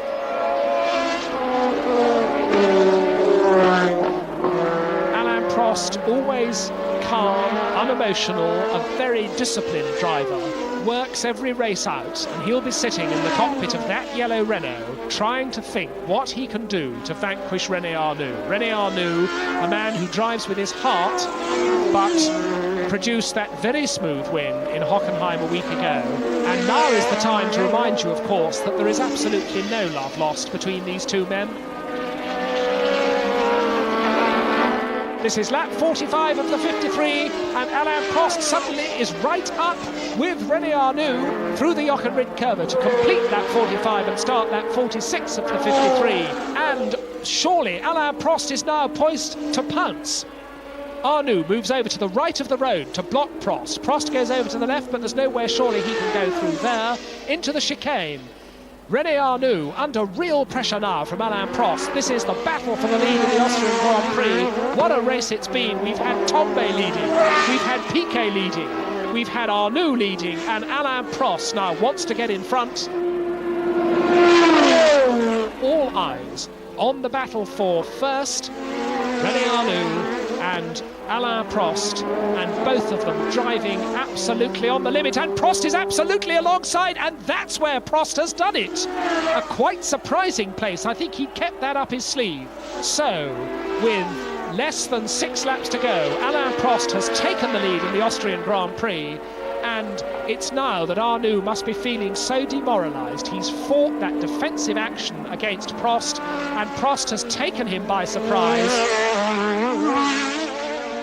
The checkered flag down here on the start-finish line is waiting for him as he goes into the Jochen-Rindt curve, down the hill, A wonderful drive from 4th place to 1st, so professional, so smooth, so determined. Alain Prost wins the 1983 Austrian Grand Prix. Here comes the Ferrari of René Arnoux, so near yet so far. 2nd place for René Arnoux. A further 21 seconds down to Nelson Piquet, and less than a second between Piquet and Cheever. He only just hung on to that 3rd place. And the Austrian crowd must be very, very well satisfied with a great race. And although it's not all over, with 4 races still to go, Alain Prost now looking very much the favourite for the 1983 World Championship title. From the seaside resort of Zandvoort in Holland, welcome to the Dutch Grand Prix, round 12 of the 1983 World Championship. Let's look down the grid. Piquet and the Brabham, and Tombe and the Ferrari on the front row. Row 2, De Angelis in the Lotus and Prost in the Renault. Arnoux with the Ferrari, very well done after practice problems, and an enormous amount of interest in that Niki Lauda car. There it is with the new TAG turbo engine developed by Porsche. This car rolled a wheel for the first time on Friday. It's very, very new, but now the lights are red, the lights are green, the field move away. A wonderful start from Cheever, who's almost in the pit lane. But it's poleman Nelson Piquet who's away to a clear lead, and Cheever is second. The incredible Cheever's come up from 12th, 11th position on the grid up into second. His own teammate is third though, so the Renaults are second and third. But it's Brabham first, Renault, Brabham, and then De Cesaris is next up as the field goes storming through the back section behind the pits, up the hill from the Hugenholzbocht, and the Renault second and third. Cheever is indeed second, René Arnoux is storming through, and meanwhile Patrick Tombe, who saw a glimpse of Ferrari number 27 there, Patrick Tombe from the front row was left almost for dead and staggered away almost at the tail of the pit of the field. Some sort of starting problem, transmission or clutch problem, we can only guess. René Arnoux well down because of his bad grid position, and Patrick Tombe right near the tail of the field. It doesn't look good for Ferrari. Brabham, the 2 Renaults, the Brabham and the Alpha storm down into the Tarzan hairpin, and Cheever is still there second ahead of his, I think, rather surprised teammate Alain Prost. It's Prost who's really hungry for championship points, and I can't believe that Prost is going to let his young American teammate stay in front of him for long. And back in 6th place, René Arnoux already coming through into 6th place, so Arnoux is absolutely storming in the Renault. But look at Prost attacking Cheever. Prost goes through. Oh, and smoke from the Alpha. I think De Cesaris is in trouble. A big puff of smoke there from Andrea De Cesaris, and René Arnoux is going to be 5th any minute, and there indeed is De Cesaris coming into the pits. And look at how Prost is closing in 2nd place. Here's the battle for 3rd, and Patrese pulls out. Patrese goes through. Cheever chops back to try and take the place back on the inside under braking for the Tarzan corner, but he can't do it. Riccardo Patrese is through, and Arnoux closes yet again. There, the McLaren in the picture now is Niki Lauda. Niki Lauda, who has the turbo-powered Porsche engine. Niki was saying that he's pleased with the way the car's going. They've got a lot of work to do to it yet, and his dearest wish in this race is simply to finish. Cheever still 4th. Arnoux closing on Cheever in 5th place. Oh, and Arnoux goes through! I said he was closing, but he's by. Arnoux makes up another place, and the Ferrari is 4th. And he's pulling away already, as you see, and Riccardo Patrese is his next goal ahead of him. Patrese, who's had such a miserable season, very determined to keep René Arnoux at bay. But both of them are past, and Arnoux's trying on the inside. There's nowhere to go, he goes the other side.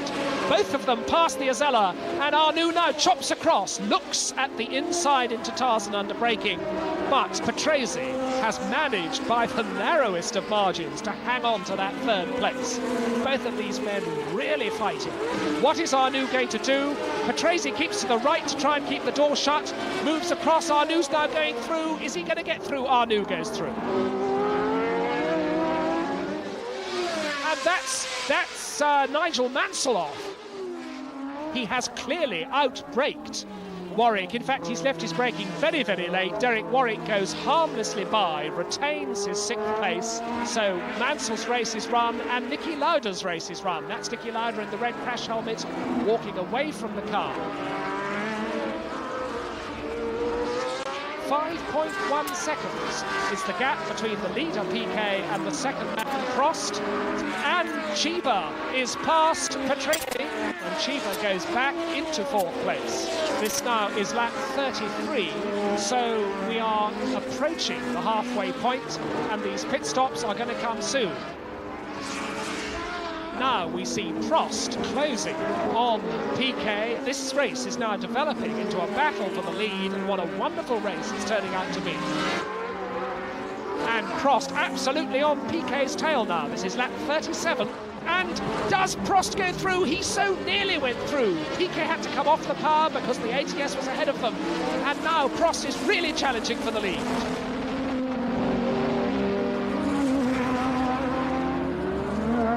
And we've got Cheever in the pits for a routine pit stop. It's a quick one, 12.6 seconds. Very slick, professional pit stop from the Renault crew. René Arnoux now in the pits. René Arnoux, who's been a real man to watch in this race, in his charge up the field. 10.18 seconds of twitch there as he powers down the pit lane. René Arnoux, a perfect pit stop, and still this battle for the lead. They've just passed Eddie Cheever, interestingly. It's now surely that Prost's going to make an effort on the inside. No. PK closes the door once more. 2 of Grand Prix Racing's top drivers fighting absolutely every inch of the way, both of them absolutely on the limit. Prost weaves, PK weaves to keep the door shut. Prost looks at the inside, Prost comes through, but no, he doesn't. And did you see PK glance in his mirrors there to see which side the Frenchman was going to go for? Very much, as I said, defensive driving.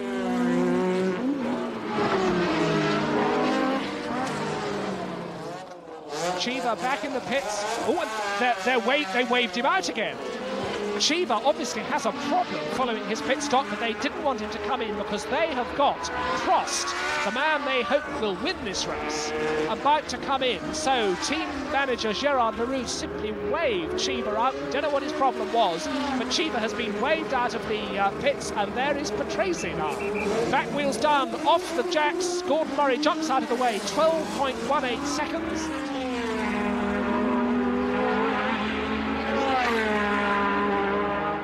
We're right in the thick of the pit stops, and once more the battle for the lead. This is lap 41. There is Cheever parking, so whatever his problem was, he's out of the race. Renault number 16 is out. Oh, and he's done it! He hasn't done it! Prost goes through and punts Nelson Piquet into the tyre barriers at TRAZ. Prost, the traditional move, down the inside. He's alongside him, but the Renault starts to get away from him. It twitches, it clouts into the side of the Brabham.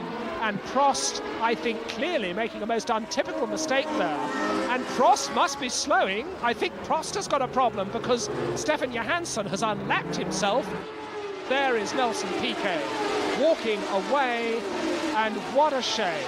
The man who started from pole position, the man who had led this race, who had fought a great defensive battle against Alain Prost. Oh, and Prost himself has parked. Prost is parked backwards off the circuit. This is a replay. We're going to see what happened to Prost. He slides straight off the circuit and, locking up a front wheel, clouts the barrier.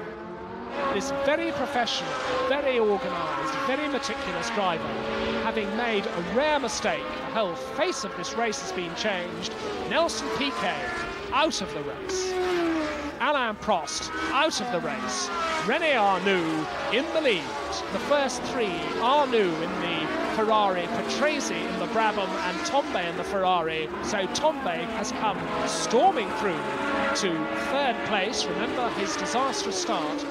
And Manfred Finkelhock, we understand, in the ATS has been black flagged, some sort of infringement of the regulations to do with the start of the race. Remember that, oh, and he's angry. He's banged the steering wheel. He's an angry man, Finkelhock.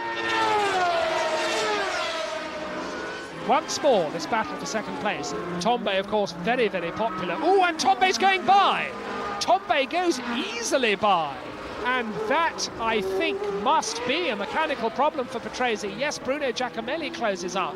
We've now got Ferraris first and second, and Patrese's car seems to be dying on him. The non-turbocharged Cosworth-powered McLaren of a man who never says die, however low on the grid he may be starting. John Watson, he's come through from 15th with a very definite power handicap against the turbocharged cars, and he's come through to third. This is René Arnoux' final lap.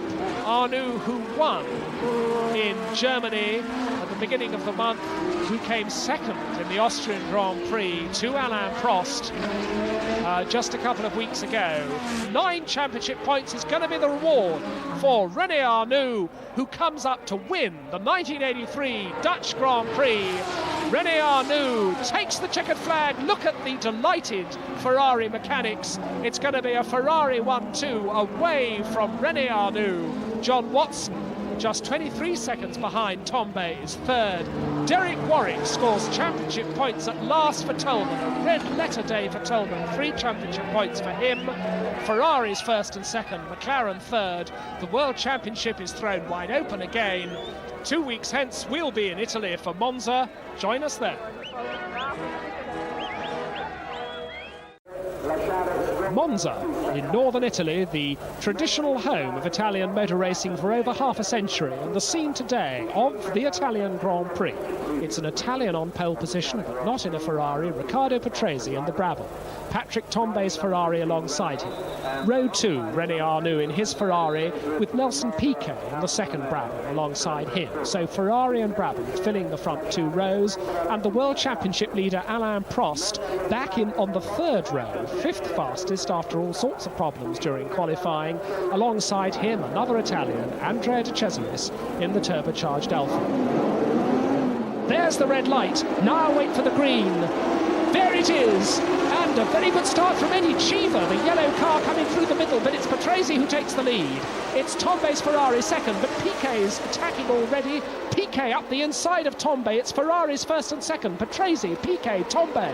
Arnoux and Cheever absolutely alongside, but Arnoux gets through first, and those are the leaders through. All the rest of the field squeezing through that very tight Retifilio chicane for the first of 52 times, and already through the Curva Grande and on up to the Curva della Roggia. It's the 2 Brabhams in the lead. It's Patrese, it's Piquet, it's Tombe, and then it's Arnoux being challenged by the first of the Renaults, which is Eddie Cheever. And it's Cheever who is challenging the 2 Ferraris ahead of him, but it's the 2 Brabhams already dominating the race. The 2 Brabhams, the 2 Ferraris, then the Renault of Cheever are the first 5. That's waste paper, which the crowd, excited crowd, are throwing onto the circuit. They're not happy because their Ferraris that they're cheering on are not leading. It's the Brabhams leading. It may be an Italian in front, but it's not an Italian car. Completing the first of 52 laps, Patrese, Piquet, already pulling away.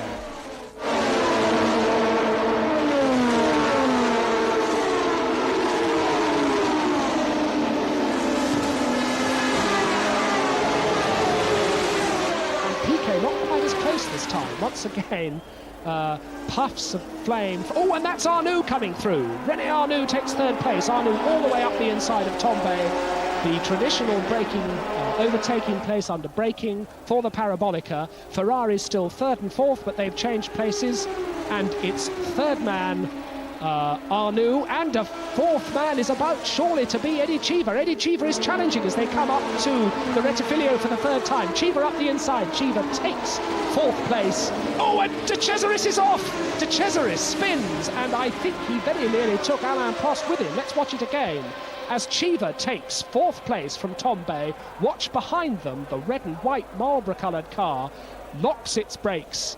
That is De Cesaris, and Alain Prost, hard on the brakes himself, also locks up. At the very least, that will have flatted Prost's tyres and may make his car hard to handle. There's De Cesaris well dug into the sand. And that's a big puff of smoke. That looks pretty terminal to me. The leader Patrese, surely his race is run. A great cheer, an unkind cheer from the Ferrari mad crowd. Brabham still leads, but it's now Nelson Piquet. Ferrari second, Renault third, and that's the battle for second place on the screen now as René Arnoux holds second place from Chiva, the unhappy Patrese standing up in the cockpit, his car not even able to drive him into the Brabham pit because he stopped in the pit road. And Tombe definitely falling back in fourth place. Prost is fifth, and Prost is being challenged by sixth man Elio De Angelis. Both of them with Renault engines, obviously Prost with the Renault chassis and De Angelis with the Lotus chassis. And the battle now for seventh place, and oh, there's another explosion there. That is Mauro Baldi's car. Looks just like the sort of failure that afflicted poor Riccardo Patrese, and I would think that Mauro Baldi's race must also be run. When these turbocharged cars go bang, they go bang very visibly. And Elio De Angelis has come up because De Angelis is past Prost. De Angelis is fifth. So Prost has had to yield that fifth place to De Angelis. Prost now sixth, and Chiva driving a superb race and clearly happier today with his car than the championship leader Alain Prost. So what he needs to do is to overtake René Arnoux, which will reduce René Arnoux' points and increase the chance for Prost. And I think at the back of the straight we've got a change of position. I think that black Lotus has got ahead of the Ferrari. It has Elio De Angelis past Patrick Tombe, just out of our sight there. And goodness me, that hasn't pleased the crowd at all. Oh, and we've got Tombe off. We didn't see it happening, but here's the replay. Tombe going straight over the Rettifilio chicane. That was where De Cesaris went off earlier, and that will have delayed Tombe still further. And here is the first of the routine stops. This is Chiva. One of the back tires is done. Both back tires. Oh, and he's away already. 11.6 seconds, 11.59 seconds. Eddie Chiva into the pits, and out the car was stationary for 11.59 seconds. Elio De Angelis has also made his stop, and he's in and out of the race.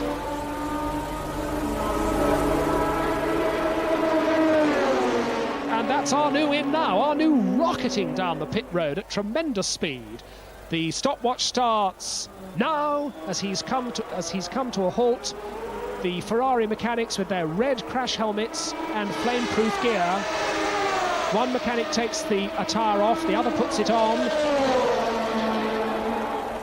And that's a Renault, that's the Renault of Alain Prost, and he's going jolly slowly on the back straight. René Arnoux comes past Alain Prost. So Arnoux takes third place. It's not Eddie Chiva, according to the caption it is, but that's number 15. That's Alain Prost, and he's going rather slowly towards, I would guess, the pits. So, obviously, all not well with the World Championship leader. Prost comes into the pits, and Prost opens his visor. He has a word with one of the Renault technical people. As the mechanics work away, the seconds tick away, and it's a long stop anyway, 15.78 seconds. That's about 3 or 4 seconds longer than it should be.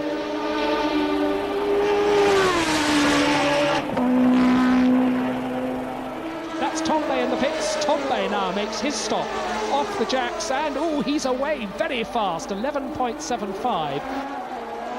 And that's Alain Prost back in the pits. Alain Prost in the pits, out of the car. Alain Prost out of the race. We're now back with the Arnoux-Chiva battle. Goodness me, they've had their pit stops and they're back together again. So, number 28, Arnoux. Number 16, Chiva, and Chiva's attacking. Chiva goes, oh, so nearly alongside, locking the wheel. I thought those two cars were going to collide. Chiva came from absolutely nowhere, storming up the inside of René Arnoux. René Arnoux slammed the door in his face, and Chiva is very much back with the second place battle. Arnoux and Chiva using absolutely every inch of the road, and Chiva's attacking again as they come down to the Parabolica. This is lap 30 of the 52, and Chiva really working a wonderful second place battle. And that's the leader in the pits. That is Nelson Piquet making his pit stop. Is this pit stop going to be quick enough to get him out again and into... It's very quick indeed. It's 10.15, and that, I'm sure, will get him out and back into the race without losing his lead.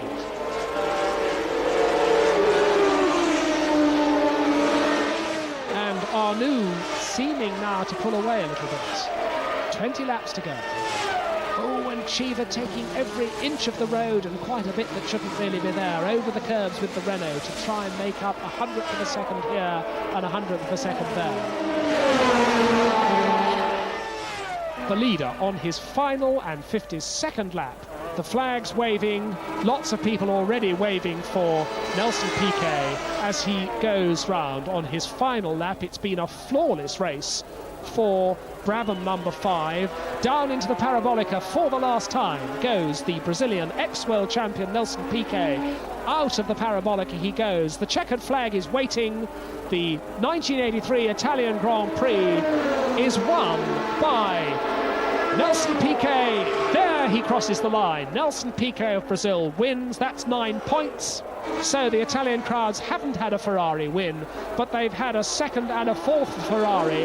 Oh, there you go, the Monza crowd already leaping over the barriers. And we haven't had, goodness, the crowds are everywhere. And there are still cars racing. Piquet the winner, Arnoux second, Cheever third, Tombe fourth, De Angelis fifth, and Derek Warwick for the second Grand Prix running gets him the points with 6th place for Tolman. Now the battle well and truly joined between Piquet, Prost and Arnoux. 2 weeks hence we'll be in England for the new European Grand Prix at Brands Hatch. Join us there. From Brands Hatch in Kent, in England, good afternoon and welcome to the Grand Prix of Europe. We'll look at the championship points in just a moment, but let's now look down the grid with a Lotus on pole position. Elio De Angelis, the Italian, Riccardo Patrese alongside him in the Brabham, Nigel Mansell in another Lotus, a splendid third fastest, Nelson Piquet, the winner at Monza, alongside him. So it's Lotus, Brabham, the front 2 rows. Then the 2 Ferraris, then the 2 Renaults. But if Prost can win this race today, and neither Arnoux nor Piquet can score, then Alain Prost could end today the new world champion. If that doesn't happen, it's going to go all the way to South Africa. There is the green, and the Grand Prix of Europe is away. Nigel Mansell darting right across the road in number 12, but it's the Brabhams that have got away well, and Riccardo Patrese has rocketed into the lead from the 2 Lotuses and from Nelson Piquet's Brabham. Eddie Cheever's made a good start as well, but up into Druids, the tight hairpin. Locking a brake was Nelson Piquet, nudging the back of Nigel Mansell's car was Nelson Piquet. As they come down the hill, Piquet is attacking Mansell for that 3rd place. Patrese it is who's leading, De Angelis 2nd, Mansell 3rd. Into 4th place, Nelson Piquet alongside Mansell as they go into Surtees, but away over the brow and down the fast, long back section.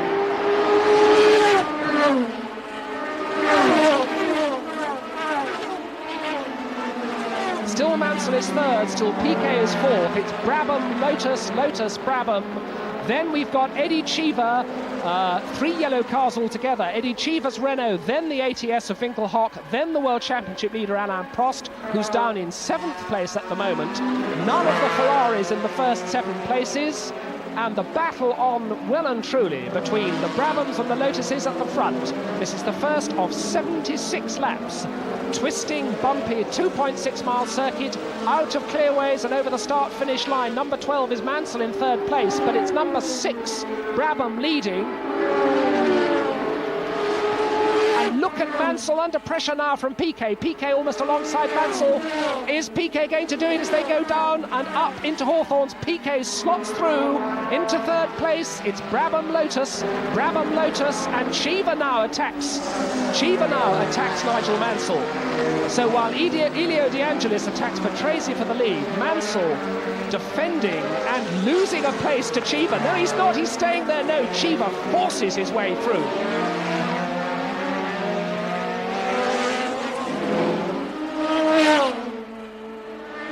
now has Alain Prost tucked in behind as they come up to Hawthorns. Prost is through just where his teammate did it, and rather more easily than Cheever was able to do. And now René Arnoux attacks and passes Mansell. Mansell has gone all the way from third, right down to, what is that, 7th place now.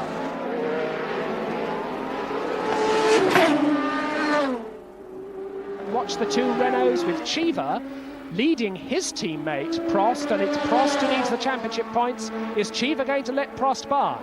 Down into Paddock Bend, indeed he does. Number 15 passes number 16. Alain Prost goes past Eddie Cheever. So now we've got two of the championship protagonists in 3rd and 4th places. Prost will want to close on Nelson Piquet because the championship points are very much in his mind as well. And we've got drama at Surtees. The two leaders have touched. They're off. There is, in fact, the new leader, because Patrese and De Angelis have touched and have gone off. They've both restarted. In fact, there you see Patrese back in 2nd place with Alain Prost absolutely breathing down his neck. Nelson Piquet is now the leader. And indeed, there is De Angelis coming into the pits. De Angelis getting out of the car. And De Angelis, yes, his race run. And Prost is through. Prost has taken 2nd place in Paddock Bend. A classic manoeuvre from Alain Prost, who goes through into 2nd place. Patrese is demoted to 3rd. Just as we were saying, the championship leaders are coming through. We've now got the man 3rd in the championship leading. We've got the championship leader in 2nd place. And we've got the man who's 2nd in the championship in 5th place, but challenging Eddie Cheever for 4th.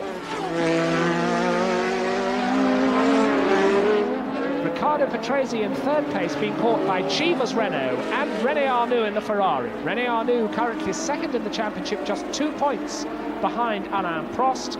And where's Arnoux? Arnoux has spun! Arnoux has spun! We're going to see it. It was actually coming out of Surtees. Arnoux has now begun, and he's slid right down the field. Sullivan right off. The engine seems to have blown. He's still motoring, and he's well on fire. Danny Sullivan's car on fire.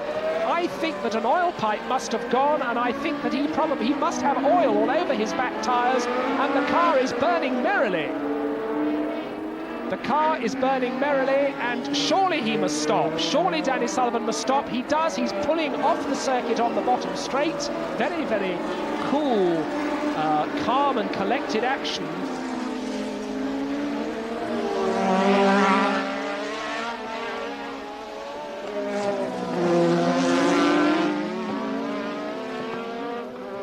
And that's Cheever in. Eddie Cheever is in, and it looks a quick one. It's 11.77 seconds to change 4 wheels and to put on 25 or 30 gallons of fuel.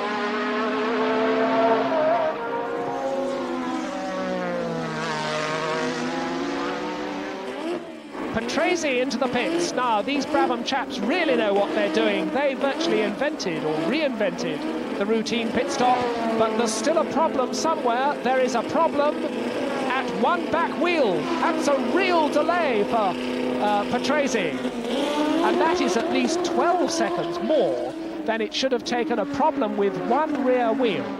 Oh, and there is Prost in. Alain Prost, the 2nd place man, is in the pits, and this is a very, very crucial stop.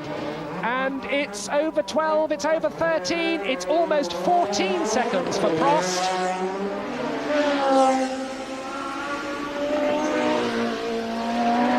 Mansell in over the dust that was left, the cement dust that was being put on the puddle of oil left by De Angelis' car. Oh, and the back tyres. Oh, that's a very quick one. That's 9.6.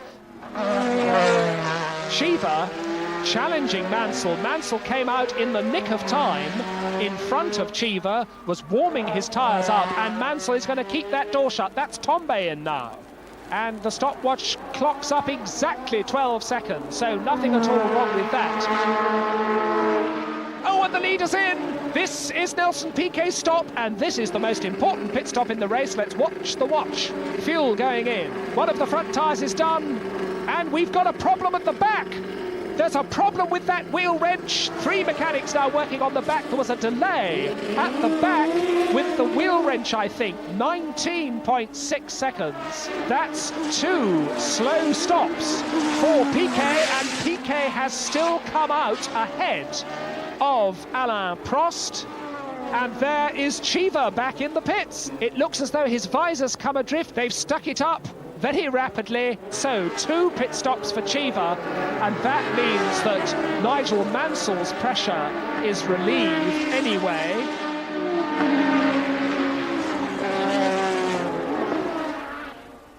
What's that in the cockpit? That looks like oil smoke. I wonder if Derek Warwick's extinguisher can have gone off in the cockpit, and if it has, that could be very, very unpleasant and uncomfortable for Warwick. It's in his face, and it'll be on his hands and legs. The smoke or the foam or the powder or whatever it was seems to have stopped, but certainly that has slowed the Toleman considerably. Nigel Mansell is closing visibly on third man Patrick Tambay, and Mansell is very close at Paddock Bend. Mansell is on the inside. Mansell is through. Mansell takes third place under braking for Paddock Bend. Now, is Tambay going to challenge back as they go up the hill into Druids? Oh, and Tambay locks up his front brakes there. And I'm just wondering whether Tambay has a braking problem. And Tambay now under pressure from De Cesaris. Tambay clearly is in braking trouble, I would think. Oh, and he locks his brakes again, and Tambay is off! Tambay is off! Tambay thumps the barrier at Druids. Under pressure from De Cesaris, Patrick Tambay clouts the barrier at Druids, just where he almost had a moment a couple of laps ago. What a miserable day this has been for Ferrari, because remember that René Arnoux had a spin and is still running, but out of the points. Now the short, sharp burst up into fourth gear, 160 miles an hour under the Longines Bridge. And now down to clearways, the man with the checkered flag is ready for Nelson Piquet. It's going to be 2 wins in 2 Grand Prix. Nelson Piquet crosses the line, the checkered flag is there for him. As Alain Prost comes home to finish second, the Lotus mechanics are waiting for Mansell. Mansell crosses the line. A superb third place for the Lotus Renault and for Nigel Mansell. The World Championship indeed goes all the way to Kyalami in 3 weeks' time. And already we can now look ahead just 3 weeks to the South African Grand Prix, Kyalami, which will be a great climax to this wonderful season. We hope you'll join us. Kyalami, South Africa.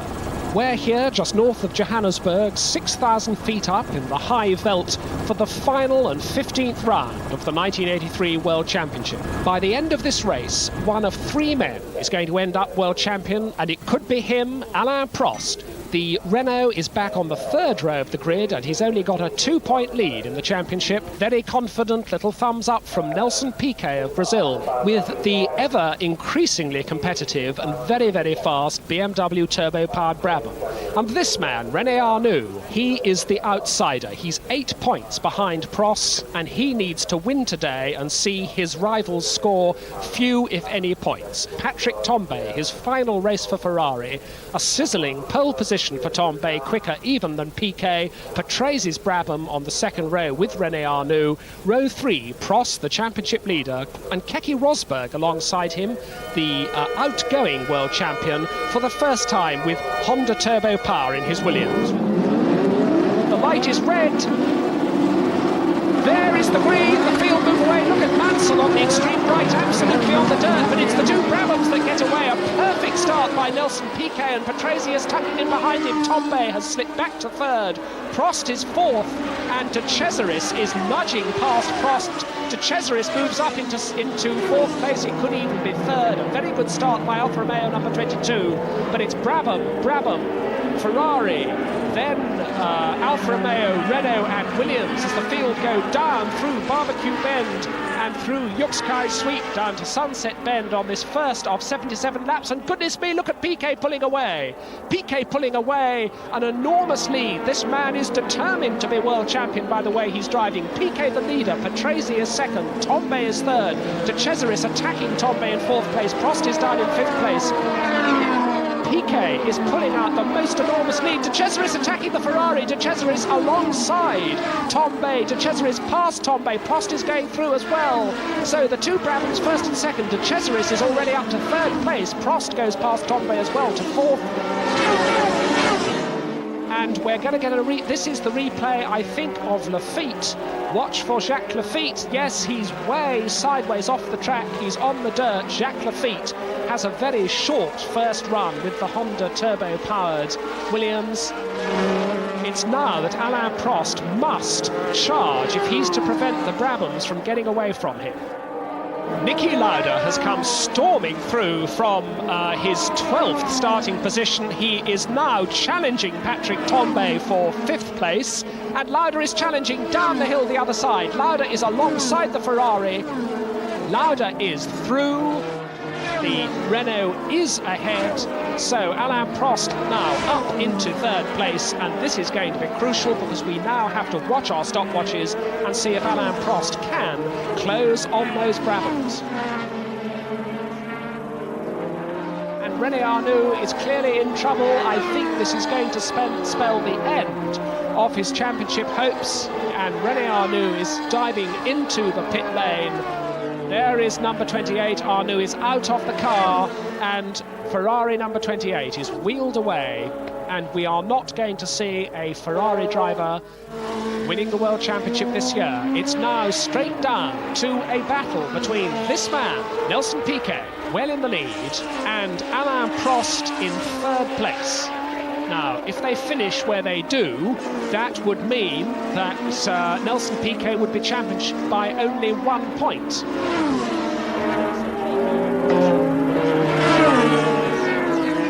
And that is Niki Lauda going ahead of De Cesaris. Will anything stop the progress of Niki Lauda? Niki Lauda is now fourth, De Cesaris demoted to fifth place.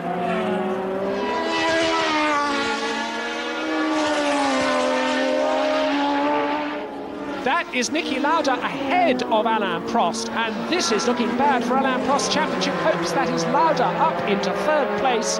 Niki Lauda, who's waited for so long to get turbocharged power in the McLaren and has had it since the Dutch Grand Prix. That's where he did it. He did it on sheer power down the long pit straight.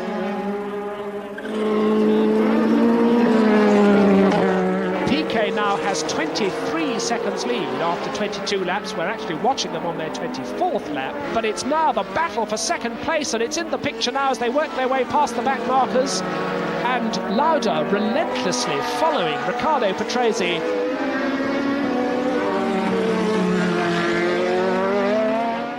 And that's the leader in the pits. This is the most important pit stop of the race, up on the jacks. The stopwatch is starting a little late there, but the Brabham mechanics are very fast. Some of the wheels done in 5 seconds. The fuel's done, and goodness me, that is a quick one. 9.2 seconds, says the watch on the screen. They started it a bit late. They certainly stopped it a bit late. I think by my rough hand timing, that was under 9 seconds. And he's come out again into the lead to start his 28th lap, having made his pit stop absolutely perfectly. That's a major obstacle out of the way. This is Niki Lauda's routine stop. There's still some trouble on the right-hand back wheel. There's a problem. It's a slow one. Niki Lauda is being delayed. The back right-hand wheel is jammed. And what a shame. That is a bad delay. 23 seconds for Niki Lauda. And here is Alain Prost. On the jacks it goes. The mechanics change the tyres. Now, is he going to have the sort of trouble that Niki Lauda had? He's getting out! Alain Prost gets out of the car! Alain Prost is out of the car. The dumbfounded mechanics don't know whether to finish the refuelling and to finish the tyres. And now, Alain Prost's only hope to finish today world champion is if Nelson Piquet finishes 6th or doesn't finish in the points. and Tombe is closer now to number 22. That's the Alfa Romeo of De Cesaris. That is the battle now with the departure of Prost. That's the battle for third place, because of course Niki Lauda is behind this pair following his pit stop. Oh yes, and a badly locked front wheel from De Cesaris, who's absolutely on the limit, and that wasted him a bit of time, and now Tombe got very, very close.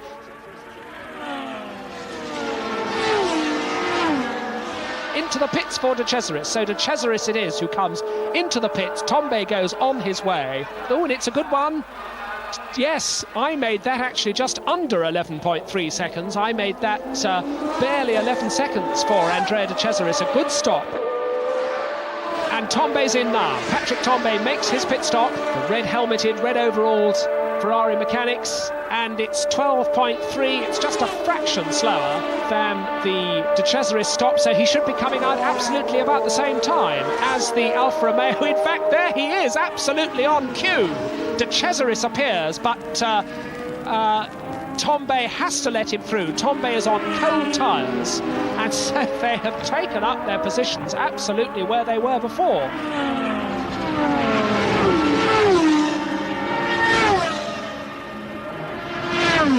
Patrick Tombe, whose engine has not been sounding right for some laps, is going very, very slowly indeed. He didn't come into the pits. I think he's determined to try and nurse Ferrari number 27, which he's driving for the last time. He's determined to try and nurse it to the finish. Both of the Ferraris out of the race. Patrick Tombe's final drive for Ferrari comes to a sad end.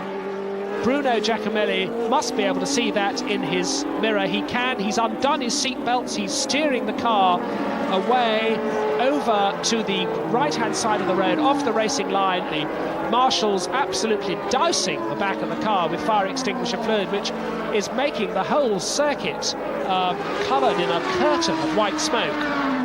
And I think Piquet's going to yield the lead.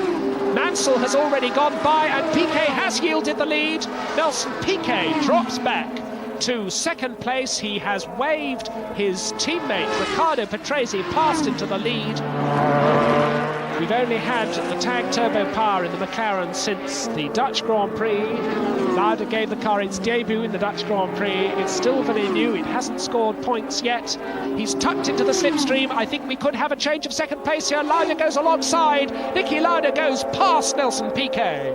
And Niki Lauda goes into second place with McLaren number 8.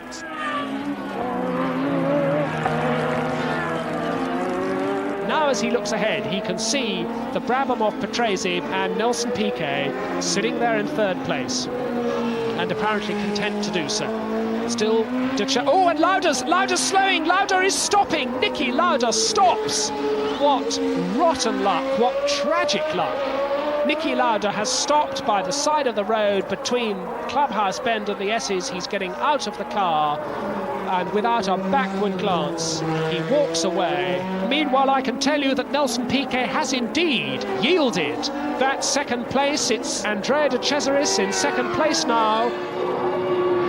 Riccardo Patrese is going to win for Brabham, and there is the checkered flag for Riccardo Patrese. Derek Warwick comes over the line to finish fourth. There is De Cesaris, who takes second place. And where is the man who's going to take third place and the World Championship? Where is Nelson Piquet of Brazil? We wait for him. Here he comes. The Brabham mechanics run jumping into the road. Nelson Piquet takes third place, which doesn't matter at all. What does matter is that he's got 4 championship points, and Nelson Piquet is the 1983 world champion by just 2 points. 10 points down behind Piquet is the unfortunate René Arnoux, who you remember retired very early today. Patrick Tombe also retired. Neither of the Ferraris finished today. Tombe is 4th in the world championship, and Ferrari are constructors' champions for the year. It's been a great late season charge for Nelson Piquet. He started off with a win at Brazil. He's ended it world champion, and he will start 1984 carrying number 1 on his Brabham.